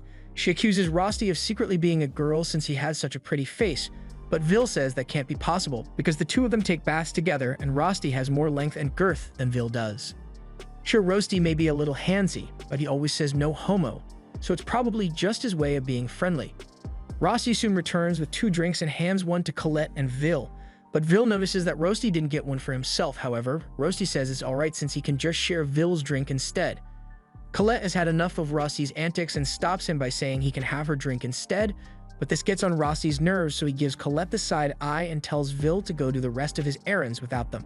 Vil argues a bit, but eventually he agrees to go on without them, and as soon as he is gone, Colette directly asks Rosti if he is really just Vil's roommate, because to her, it looks like he's way too affectionate. Rosti gets up and walks in front of Colette to assert his dominance as he tells her that he loves Vil more than anyone, so he's not going to let her try to take him. Colette tries to assert that she is close to Vil as well since they used to hug each other all the time up until 4 years ago, although it embarrasses her to think about it now. Rosti doesn't think it's that much of a big deal since he takes a bath with Vil every night, so he is way more intimate with Vil than she is. While they are arguing over who has more of a right to spend time with Vil, Vil is on his way to the blacksmith shop down an alleyway. However, as he is walking, he hears someone call his name and turns around to find Lehana standing behind him. Vil is surprised to see her here since he never thought someone as renowned as the #1 student would have business with him. He asks her if she needs something, so she tells him that she has something she would like to discuss with him. She says it won't take long, so she asks Vil to follow her for a bit. And after some walking, Vil is led to a room with Julius, Wignall, and Shion. Lehana then addresses everyone and tells them that the reason she has called them all together is because this is the final term of their last year, meaning the all-student praxis exam is coming up, and she would like the 5 of them to form a team. Shion and Julius refuse to believe that Lehana is suggesting they add Vil to their team, and Vil doesn't understand why Lehana would bring him to a meeting when 2 of the people who hate him the most are right here. However, she still doesn't see how it was probably a bad idea, so Vil realizes that she has no situational awareness. Shion gets up to threaten Vil, but before things get out of hand, Wignall waves his wand and casts some high-level illusion magic to get everyone to calm down. He then says there is no reason for Shion to start acting so barbaric all of a sudden, and everyone should at least hear what Lehana has to say before they do anything rash. Once everyone is calmed down, Lehana tells them all that in preparation for the all-student praxis. She wants to form a team with all the best students of the academy, as well as all the students who stood out at the festival. That's why Vil is here, because he has skills which all of them lack, so she judged that he would be a good addition to the team. Julius says he doesn't think it's a good idea since having someone like Vil who can't use search would only slow them down. Just because Vil admittedly smashed Julius's face in, that doesn't mean he would be a valuable asset to the team. Shion also doesn't want Vil to join their team, but his reason is that he just doesn't like Vil. Wignall thinks it's childishness for the 2 of them to reject Vil because of their own petty grudges. Vil has already proven that he can defeat both Shion and Julius, so why do they think they have the right to look down on him? Vil has incredible brute strength and monster-like agility, so while his methods may not be the most sophisticated, he was still able to outclass Julius and Shion's most powerful magic. Julius takes a jab at Wignall for acting all high and mighty when he is only #2 in credits, but Wignall feels no shame in it and says that is precisely why he respects Lehana's opinion as #1. If she says Vil is skilled enough to be a part of their team, then Wignall will respect Vil as well. However, he still doesn't respect either Julius or Shion. Lehana speaks up again and tells everyone that she wants to use this team to climb the tower as the top student in the academy. She wants to guarantee a better future for herself, but Vil can't understand why she is going through all this trouble when her performance at the festival should have been more than enough to get her scouted by the tower. Lehana admits that the Thunder faction did reach out to her, meaning she has a guaranteed post-graduation placement, but that isn't enough for her. All the students at the academy are basically the leftovers who weren't good enough to advance before graduation. In her family, it is common for mages to die young, so in order to prevent that fate for herself, she wants to aim for the top and become a Mangiavander. She believes everyone here shares that same ambition, so she asks all who are interested in forming the team to place a coin in the goblet to show their commitment. Wignall is the first to accept her proposal since there's no team that could achieve better than this one. Julius agrees as well since it will earn him more credits, and so does Shion. The only one left is Vil, and he is unsure what decision he should make. Late into the evening, Vil finally returns to Rosti and Colette, and they've been worried sick about him since they had no idea where he went. Vil doesn't explain where he has been, but he tells them that he has decided to join Lehana's team for the all-student praxis. Later in class, Worker is giving the students a briefing on the all-student praxis and tells them that the floors that used to be off-limits will now be unlocked, so students will now be able to go down to floors 7 through 10, meaning they can earn a lot more credits than they used to. This is an event where students can earn more than 1,000 credits all at once, so whether it's to make up for some missing credits or to earn some kind of achievement, this is truly a great opportunity for them. But they also need to be quite careful because there's still the chance that some of them may die. For example, last year, 4 students ended up getting eaten by monsters.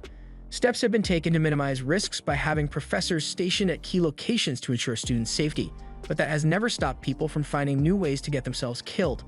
Lehana's team enters the dungeon, and for some reason, Colette decided to tag along even though she wasn't invited, and when Lehana points it out, Colette gets defensive, saying she has to go wherever Vil goes. Rosti also wanted to come, but since he is an artificer, he is required to stay at base camp for the entire duration of the exam. However, he still prepared a lot of magic items for Vil, so without further delay, the all-student praxis exam begins. Lord Cariot is informed of the commencement of the all-student praxis exam, but he doesn't recall ever signing up to be the representative of the Magiavanders, so he doesn't see why he should care. The messenger explains that someone has to do it, and frankly, Lord Cariot is the only one who actually takes the job seriously, so he's the only option.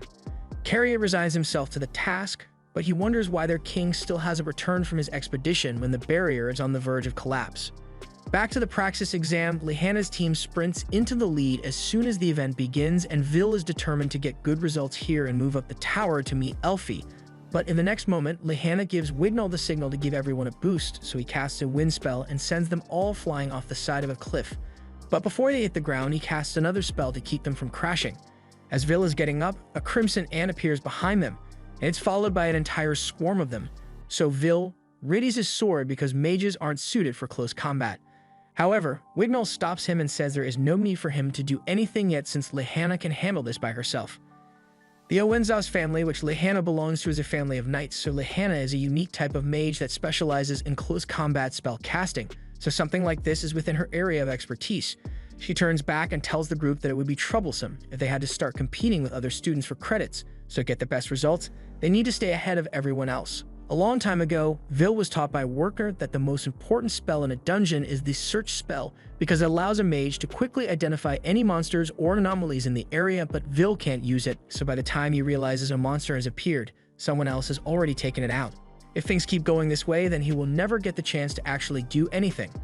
Eventually, Vil manages to defeat a monster, but immediately after, Wignall casts a spell and defeats all the monsters in the area. He was on Lehana's side about bringing Vil along earlier, but Vil is surprisingly useless when it comes to dungeon fights. Lehana says Vil just hasn't had the chance to display the full extent of his skills because these are all weak monsters, or maybe he is just useless, but they'll have to just wait and see. Julius says that he warned everyone that Vil would only slow them down since he can't use search, and he begins absorbing the magic traces from the monsters as proof of his kill. Mages are able to do this to verify their kills with the Academy, but Vil isn't able to do this, so he has to pick up monster drops in order to verify his kills with the Academy, and it always inevitably slows him down. The group starts going on ahead without him, and Vil has to run to catch up to them. Colette asks if Vil is alright, and he says he is fine since he already knew he would be a liability for the team, so he's just going to have to do his best to be helpful to the team in some way. At least that's what he wants to do, but as the team continues to progress through the dungeon, Vil hasn't managed to do a single useful thing yet. By the time a day has passed in the dungeon, Lehana says they should stop off now and take a break. The others are happy to get a chance to rest, but this place isn't exactly the safest place to be resting since there are a ton of monsters around her. Wignall says he can help with that and creates a wall of flames using illusion magic. The flames aren't actually hot, but the sight of a wall of fire is sure to keep most monsters away, so it's a good option for a male shift camp. Lehana asks Vil to distribute the food rations she gave him earlier, and Vil hands them out to everyone. But when it comes to Wignall's turn, Wignall tells him not to come any closer because he doesn't want to touch Vil at all. Elves will only ever touch people whom they view as worthy, and it's not personal, but Wignall kinda thinks Vil is a bum, so he wants nothing to do with him. In fact, Wignall thinks everyone here aside from Lehana is a bum as well, since none of them have displayed a decent level of competence to him. Wignall's comments don't bother Vil because he knows elves have their own culture. Like the dwarves, elves come from another world, but they actually have magic, so they are treated well here. They are known to be snobbish and tend to only associate with other elves, but they do indeed have more magical talent than most mages, and one of the Magiavanders is even the Elven Queen, so they got a lot of influence. Once everyone is seated, Lehana says she wants to discuss the plan one more time, and she reminds everyone that her ultimate goal here is to defeat Neighborus, the boss that guards the 10th floor of the dungeon. It is worth over 100 credits on its own, and it's pretty common for students to die fighting it, so Lehana wants to be well prepared for the fight when the time comes.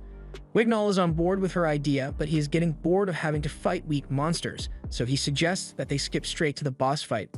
Lehana agrees with him and says they'll take the shortest route to the 10th floor in order to conserve magic for the fight, and they can continue hunting regular monsters afterwards.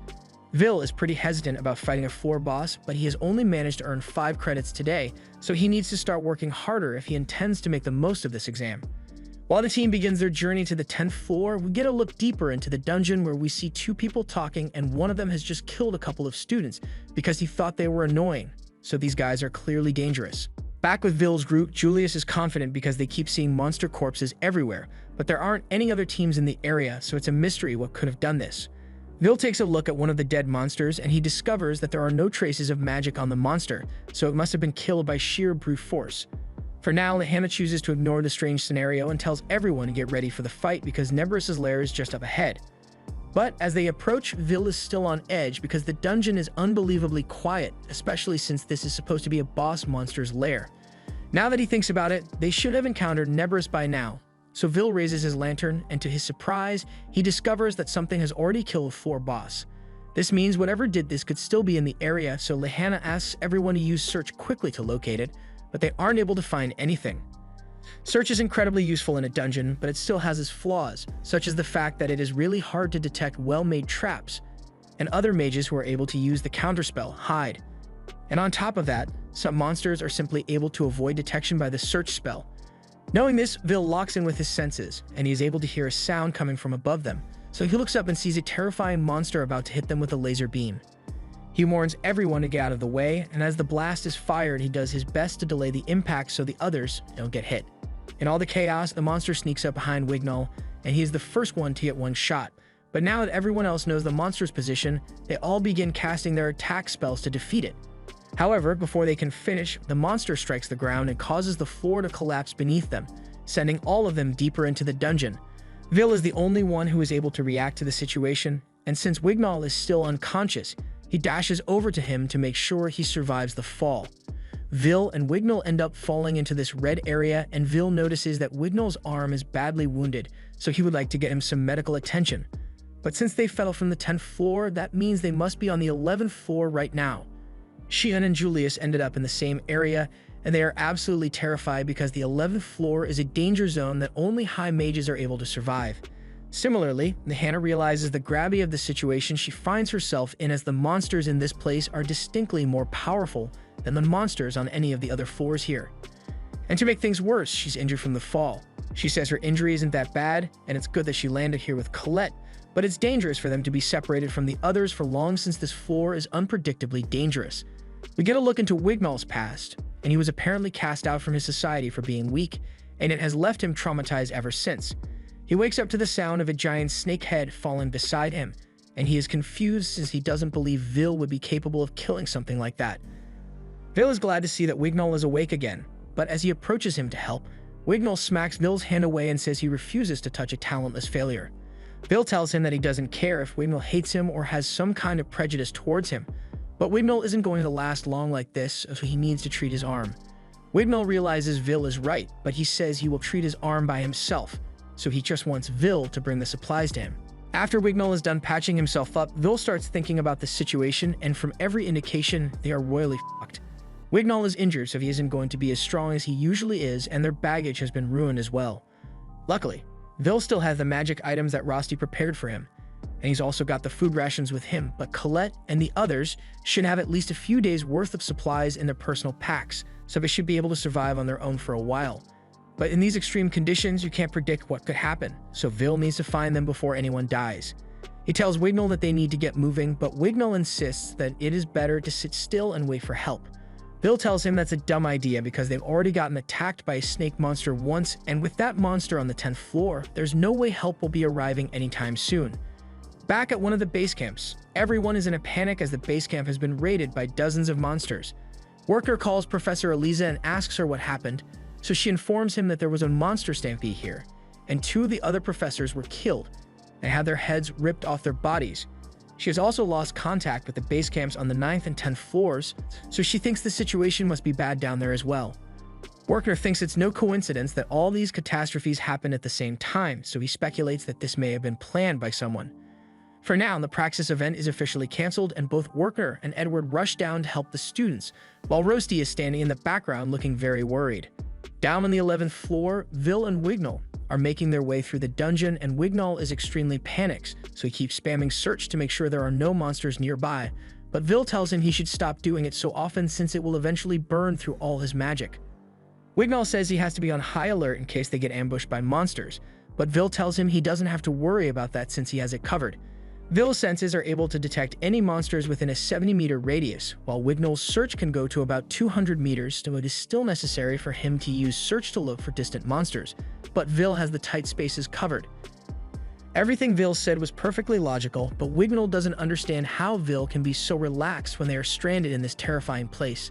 Vil explains that he has spent most of his time in the dungeon in order to make up for his lack of credits, so he knows all about the monsters that can be found here, and this isn't his first time getting stranded either, so he has a lot more experience with this than Wignall does.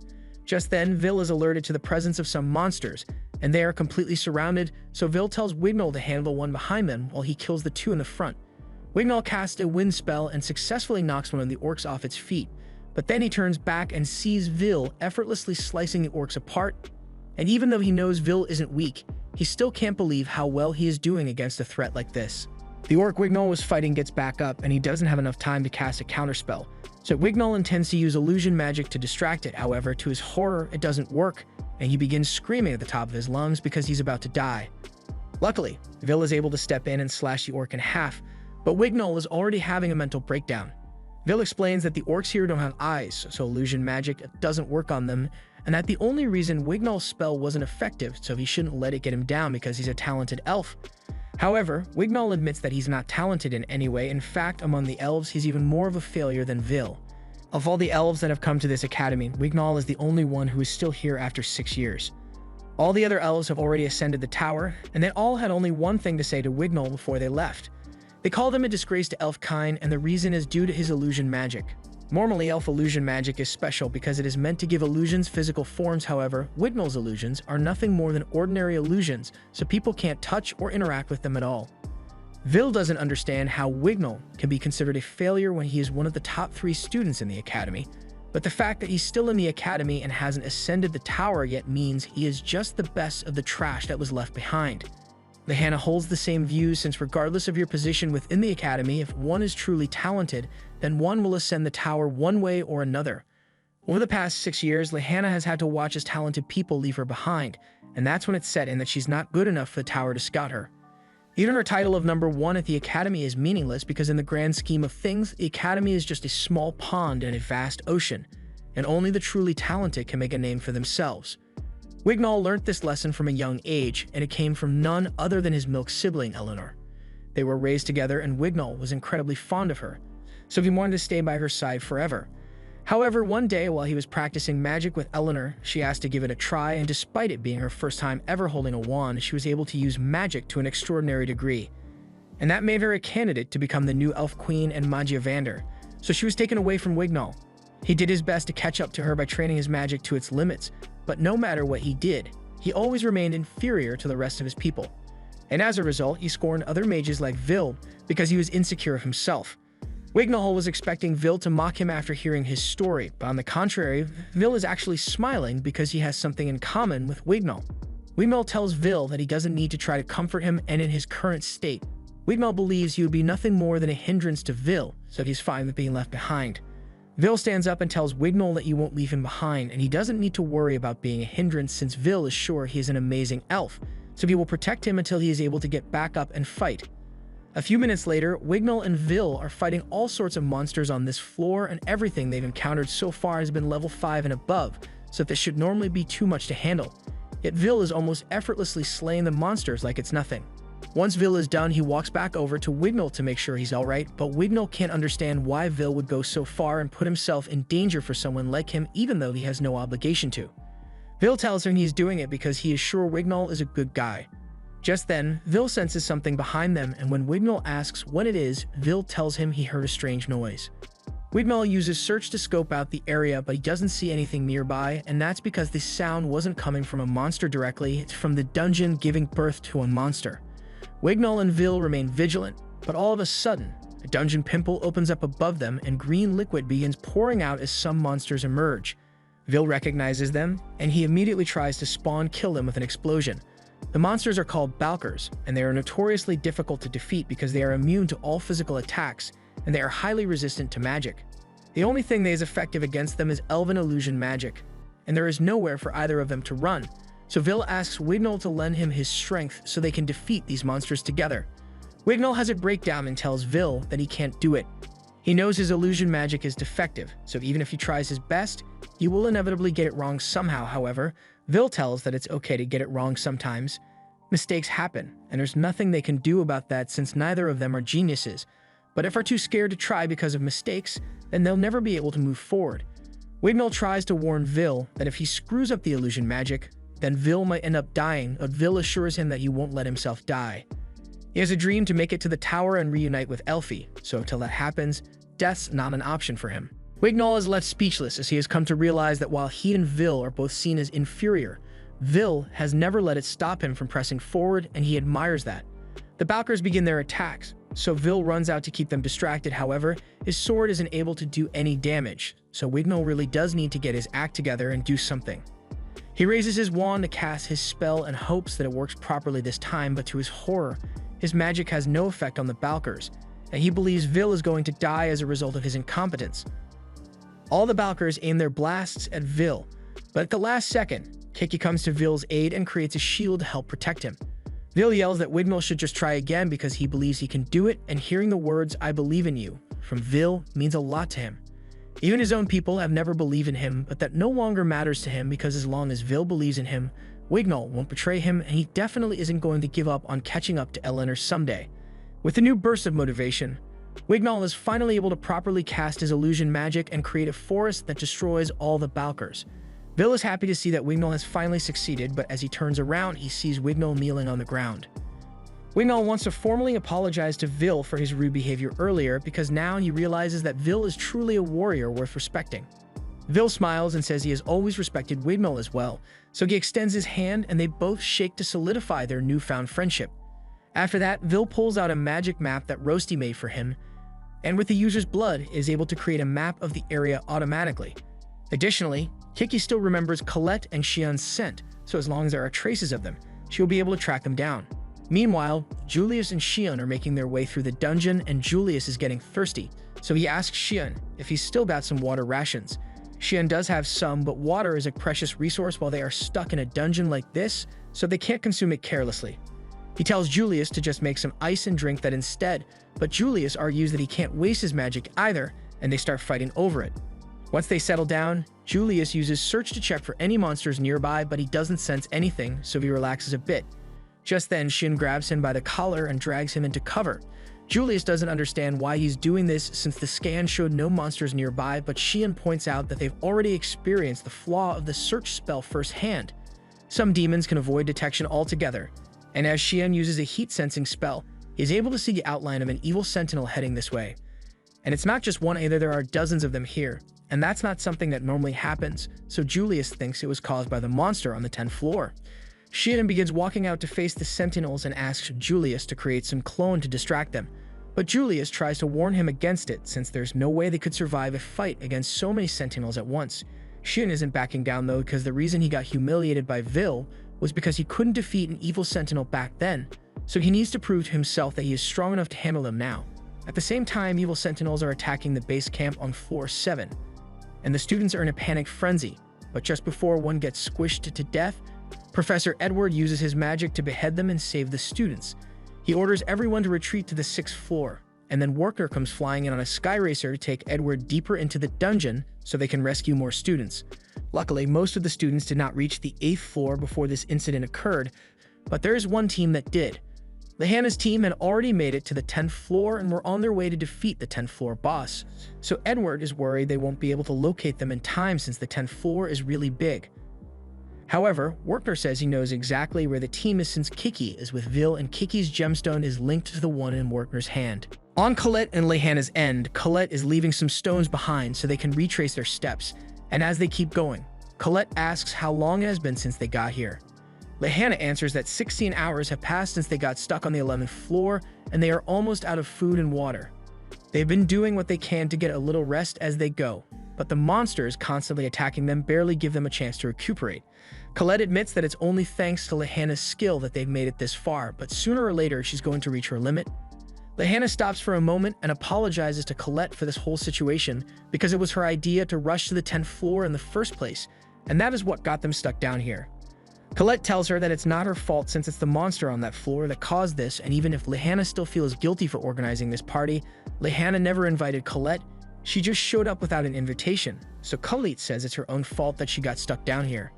Besides, Colette is sure that Vil will find her tracks and come rescue them soon, and someone does find the tracks, but it's not Vil. Wignall and Vil are currently running because they sense a mage nearby, and as they turn the corner, they see Xian standing atop a mountain of sentinel corpses. Wignall can't believe Xian was able to do this all by himself, but Julius emerges from behind him and yells that Xian didn't do it by himself because Julius had to sacrifice dozens of his clones to allow Xian to win. Vil is glad to see that they are both alive, but they don't see Lehana or Colette anywhere, so they ask if Julius or Xian knows where they are. Julius had thought the girls were with Vil, and since no one knows where they are, that means they are still on their own, and who knows what could happen to them. After noticing the person that walked up, Colette is about to go over to him, but Lehana stops her because something isn't right. The person looks like Professor Bruno, but then his head falls off and he writes a message greeting the girls. Headless's partner walks up and complains that Headless was supposed to handle things upstairs, so how did he let a couple of children make it past him? Headless says Duke must have failed to kill them immediately and somehow caused a hole to form in the dungeon, which led the kids here. But Mars doesn't care about the explanation, he just doesn't want any witnesses living to report their presence here. While they are still talking to one another, Colette accuses them of killing their professors and Headless doesn't deny it. In fact, he proudly states that he and Mars are villains who want to destroy the false sky, but that doesn't make any sense. The barrier is the only thing keeping the Celestial away, so these guys must be trying to bring about the calamity that the lore warns about. Headless feels like he has explained enough, so says he will be taking the girl's head now and launches his slash spell at them. Luckily, before they could be decapitated, Vil comes down and blocks the slash.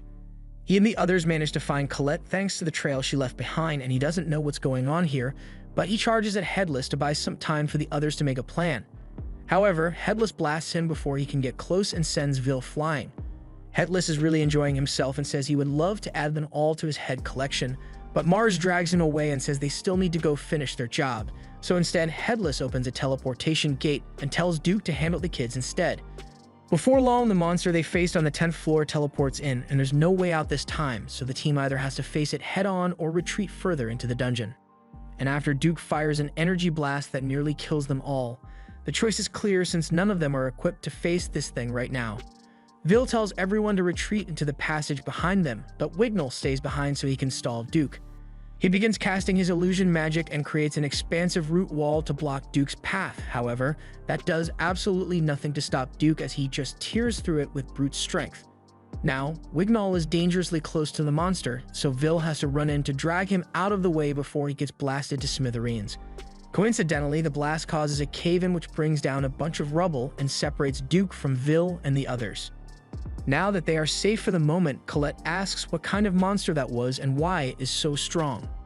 Vil says had read something about it once in the Academy's library, so he knows that it's an evil Grand Duke, but it's a part of the greater demon class, and those are only found on the 25th floor, so why would one show up here? Lehana believes it might be the work of those evil mages they encountered, but they have bigger problems to deal with right now. They may have lost Duke for now, but is guaranteed to be looking for them, and it even ordered all the demon-type monsters on this floor to search for the group as well. Their chances of making it out of here alive are insanely low, and Julius is starting to freak out a little because he doesn't want to die down here. Lehana blames herself for causing this hopeless situation because not only are they injured and exhausted, they are stuck in dangerous territory with limited suppliers, so Julius is right to be panicking. Just then, Vil speaks up and tells everyone that he wants to fight back because they have no choice if they want to survive. The demons could cover a territory that spans several floors, so getting past them normally is practically impossible. But if their leader is defeated, they will become disorganized, and that will give the group their chance to escape. Julius thinks Vil's plan is totally reckless since he doesn't believe they can take down the Duke by themselves, but Vil says he has a plan in mind. He won't force anyone to participate if they don't want to, and Julius clearly expresses his discontent because he doesn't want to follow orders from Vil, but Wignall says he will trust whatever plan Vil has in mind. Colette and Xian say the same thing because they know how knowledgeable Vil is when it comes to dungeons, although Xian still doesn't like him. Wignall turns to Lehana, and he knows she doesn't have complete faith in Vil, but Wignall has come to appreciate Vil's capabilities, so he wants her to trust his judgment. Lehana agrees and tells Vil that she will put her full trust in him, so he is now the team leader, and they will follow whatever orders he gives.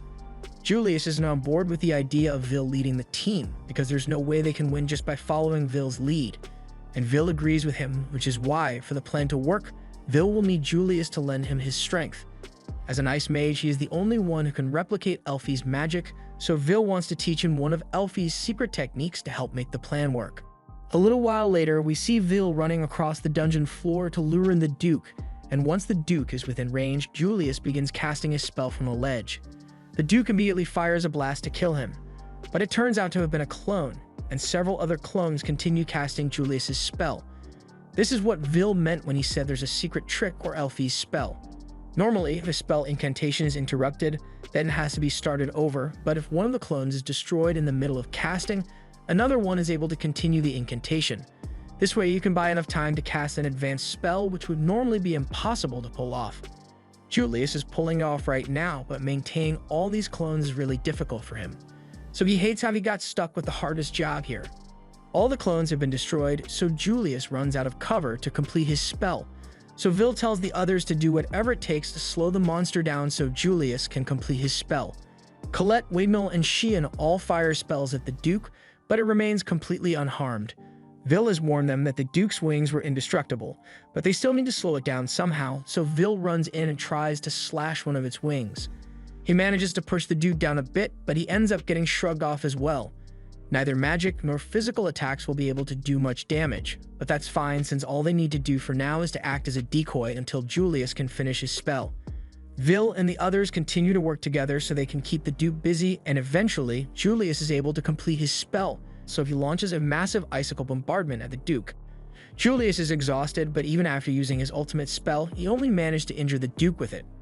Vil had expected an outcome like this since the monster is incredibly strong, but even if it was able to survive Julius's spell, the damage it sustained should be enough to make it vulnerable to Lehana's close quarters attack, so it's all up to her now.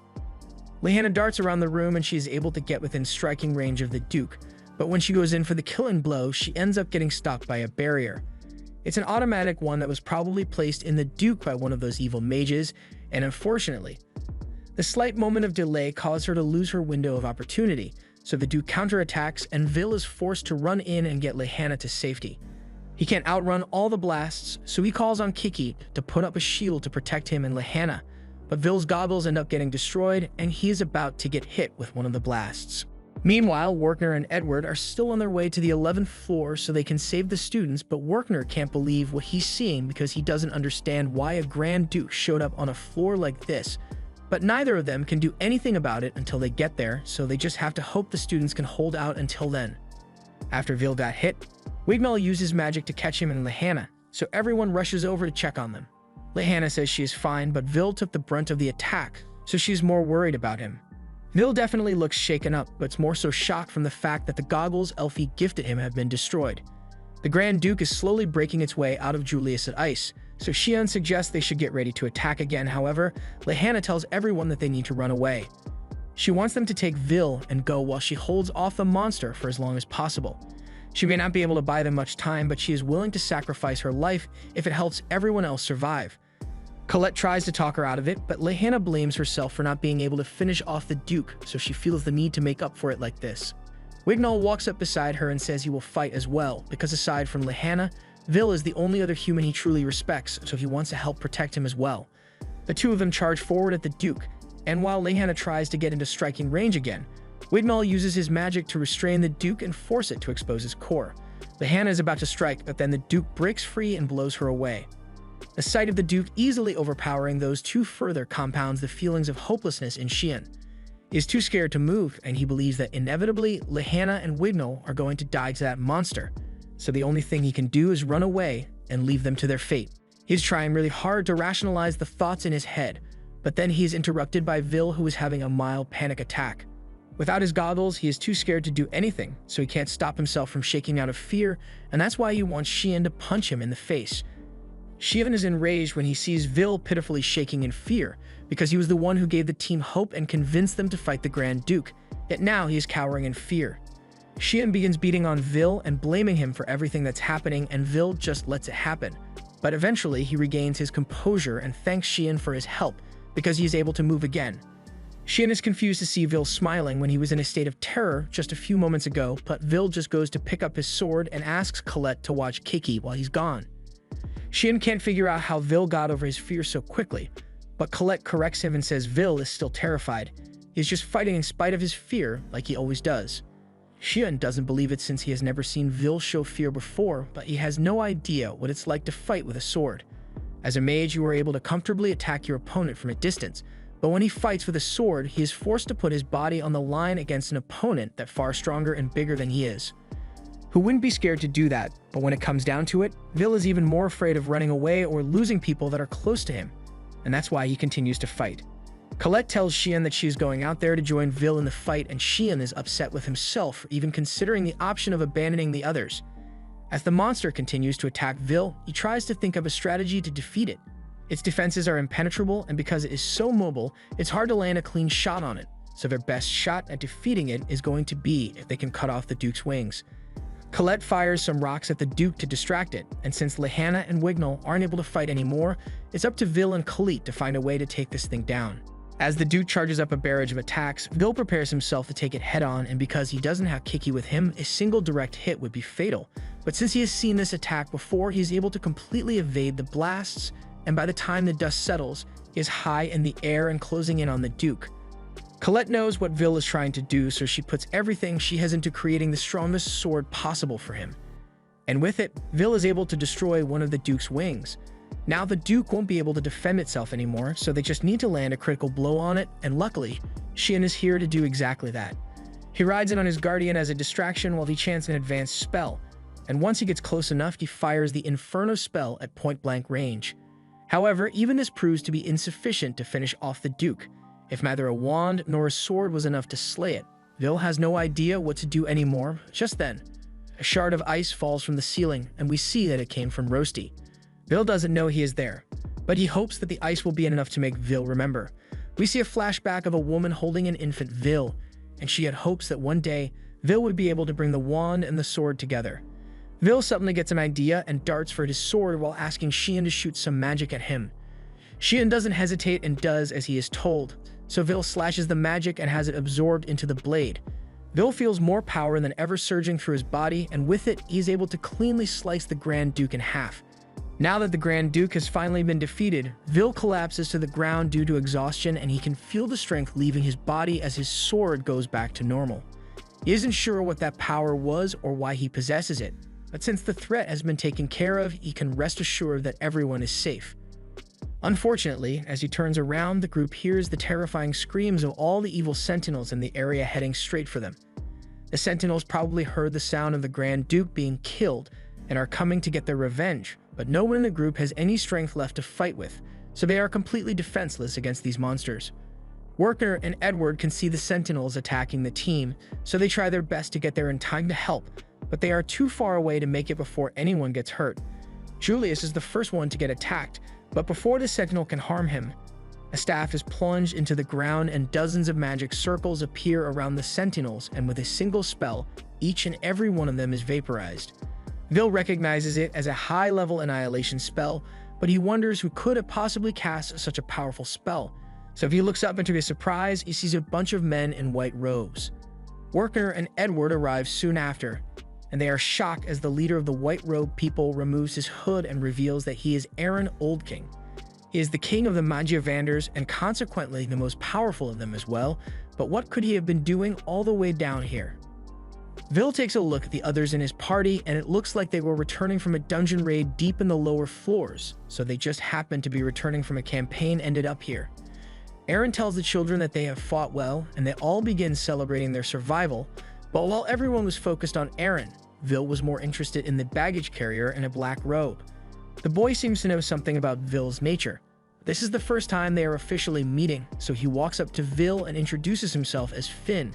Meanwhile, elsewhere in the dungeon, the evil mages are glad they decided to leave the kids to Duke because even if Duke lost, they managed to retrieve the artifact they were after, and it would have been really bad if they accidentally ran into Eren out there. And now that they've got what they came for, things are surely going to get a lot more hectic. In the days following the dungeon incident, a funeral is held for all the people who died during the Praxis exam. There were 11 fatalities in the incident, all of which were professors who fought bravely to protect the students they were in charge of. The Academy has tried investigating the people behind the incident, but no leads have been found so far. Vil and the others are recovering in the infirmary, and they are still wondering who those two evil mages could have been. But the only information they have is that they are deviants with enough strength to easily murder Academy professors, and aside from that, they know nothing. Colette is still having a hard time believing that Bruno and the other professors are really dead, and if Eren hadn't shown up, they would most likely all be dead as well. Even so, Lehana reminds them all that they are still alive despite the circumstances they found themselves in. They managed to make it out without losing a single one of their teammates, and Lehana is proud to say that they all made a good party together, and she is deeply grateful that she got the chance to fight alongside them. Just then, Lehana's stomach begins growling, so Colette offers her some of the apples she brought for Vil, but Lehana just keeps eating and eating and eating even more until all the apples are gone. Colette is amazed by how much Lehana eats, but Lehana defends herself by saying she fights with close combat, so aside from her magic, she also expends a lot of stamina and needs more food than the average mage to restore her energy. It's not like she enjoys eating a lot or anything, and she doesn't want people to think she's a glutton, but she clearly is, so Colette doesn't believe her. But getting back on topic, Lehana addresses Vil and tells him that his quick judgment and bravery is what allowed them all to make it out of the dungeon alive, so she owes him a lot of thanks, but Vil says he can't take all the credit since it was a team effort and he couldn't have done it on his own. Julius jumps into the conversation, and since he still doesn't like Vil, he brings up the moment when everyone nearly died because Vil was trembling in fear for a couple of seconds. And he's still pissed that Vil devised a plan that made him expend so many of his clones, but Colette is done hearing all this biased slander, so she stuffs the apple in Julius's mouth to shut him up. Ignoring the possibility that Colette might kill Julius like this, Xian asks Vil about that power he displayed back in the dungeon. Colette had also been wondering about that since she has never seen Vil do anything like it before. It appeared like his sword took Xian's spell in, but it was different from a regular enchantment, so it isn't clear if it even counts as magic to begin with. Once Julius is finally able to talk again, he begins yelling at Vil again for not using that power earlier since it would have saved them from getting into that dangerous situation in the first place, but he gets cut off when Kiki starts scratching his face up. No one helps him, but Xian does agree with his point since that power could have saved them a lot earlier, so he asks Vil for an explanation. However, Vil is just as confused as everyone else since he can't remember much about it. His mind just went blank and then he just knew what to do. Colette suggests that Werkner and the other professors might know something about Vil's power, so asking them might be their best chance to find out what power was. Vil recalls the boy he met down in the dungeon, and he is still really curious about him, so he asks if any of them know something about him. Wignall realizes Vil must be talking about the supporter, so he explains that the boy must be a part of the Finn tribe. Lehana has read about them before, so she tells Vil that the Finn tribe is a race of people who can't use magic. However, over the generations, they have gained extensive knowledge of the dungeons, so they have a contract with a magic tower to act as guides and help powerful mages cover new ground in the labyrinth. Vil is of course interested in finding out more about the power he possesses, but he is also interested in finding out more about Finn. Meanwhile, Finn has gone to meet with Cauldron after returning from the dungeon, and she's glad to see he made it back all right after such a long expedition. She asks how far he managed to make it this time, and Finn responds that the party made it all the way down to the 49th floor, and it was really tough, but getting straight to the point, he tells her that he has something he wants to show her. He then unwraps the hilt of a shattered sword, and Cauldron recognizes it as the weapon that she received a report about. It belongs to a mage slayer, and it's the same one Finn's group ran into on the 40th floor. His group immediately clashed with the Mage Slayers, but in the process, 20 of their High Mages were killed. They eventually managed to take care of all the Mage Slayers, but Finn believes that the Mage Slayers weren't spawned naturally by the dungeon. And that means their enemies are likely conducting experiments down in the dungeons. They began by collecting materials from deep in the dungeon, and then by combining different pieces, they created this weapon. Eren has ordered Finn to go back into the dungeon to investigate, so Finn wants to leave the sword in Cauldron's care so she can analyze it. Cauldron apologizes for Finn having to work so much after he just got back, but Finn says it's fine since there are bad guys working in the shadows, so he needs to do his part. But that aside, there's something else he wanted to discuss with Cauldron, so he takes a seat on her desk and asks why she didn't tell him anything about Vil. They had a deal that wands were her business, but swords are meant to be his territory, so he wants an explanation. Cauldron agrees that Vil would normally have gone to Finn, but Vil is a student at the Magic Academy, and he intends to become a Magiavander someday, so he's a bit of a special case. Finn wasn't expecting to hear that, so he and Cauldron end up staring at each other for a bit, but eventually, Finn gives up and agrees that Cauldron made the right decision to keep Vil given the situation. However, this is the first time he has ever heard of a sword trying to become a wand, but Cauldron thinks Vil might be just what they need in these troubling times. Finn agrees with her, so he backflips off Cauldron's desk and tells her that he will leave Vil in her care for a little while longer, but he's going to be interfering every now and then just to see how things are going with his development. The next morning, we see Vil out bright and early to begin his daily training routine, and Colette can't help but feel jealous since everyone else is still injured and exhausted. But Vil looks like he is perfectly fine. Vil tells her he just didn't feel comfortable sitting around all day because even though there's a lot he still doesn't understand, he has to keep looking forward because he has a goal to achieve. The others look down at Vil, and Julius wonders what kind of body Vil has to be able to train so soon after such a major battle. Julius speculates that Vil might be a dwarf on the inside or something, but Wignall argues that Vil is his friend, so Julius shouldn't compare him to the barbaric dwarves. Just then, Sheen gets up from his bed and walks over to the window so he can yell at Vil to fight him. This catches Vil off guard, and Sheen then jumps out the window to face him. But as he lands, his injuries cause him to wince in pain. Colette tries to talk him out of fighting Vil because he is clearly too wounded to be exerting himself so much. However, Sheen believes he can do anything Vil can do, so if Vil is moving around, then he will too. Vil tries telling Sheen that they can't just start a duel right now, but Sheen doesn't care and reminds Vil that he promised to have a real duel with him later back at the Grand Magic Festival. Well, this is later, so Sheen wants his duel, and if Vil can't handle an injured mage like Sheen, then he has no hope of ever making it to the Magic Tower. Vil sees that Sheen is serious about this, so he smiles and raises his sword to fight as Sheen begins casting his spells. Vil then runs up the building walls as Sheen fires several fireballs at him, and they both look like they are having fun, but that's a lot of collateral damage they're causing. The fight goes on until Worker spots Vil, at which point everyone starts running away so they don't get into trouble. 2 months go by and all the students are in class when Worker walks in to address them. You know, some of them may still be affected by the Praxis exam incident, but they have to keep moving forward no matter what. So now that the school year has come to an end, it will now begin the first day of their graduation exam. Vil has done everything he can to prepare himself for this, and no matter what, he intends to graduate and make it to the Magic Tower so he can be with Elfie. This was the final episode. Subscribe for more anime recaps.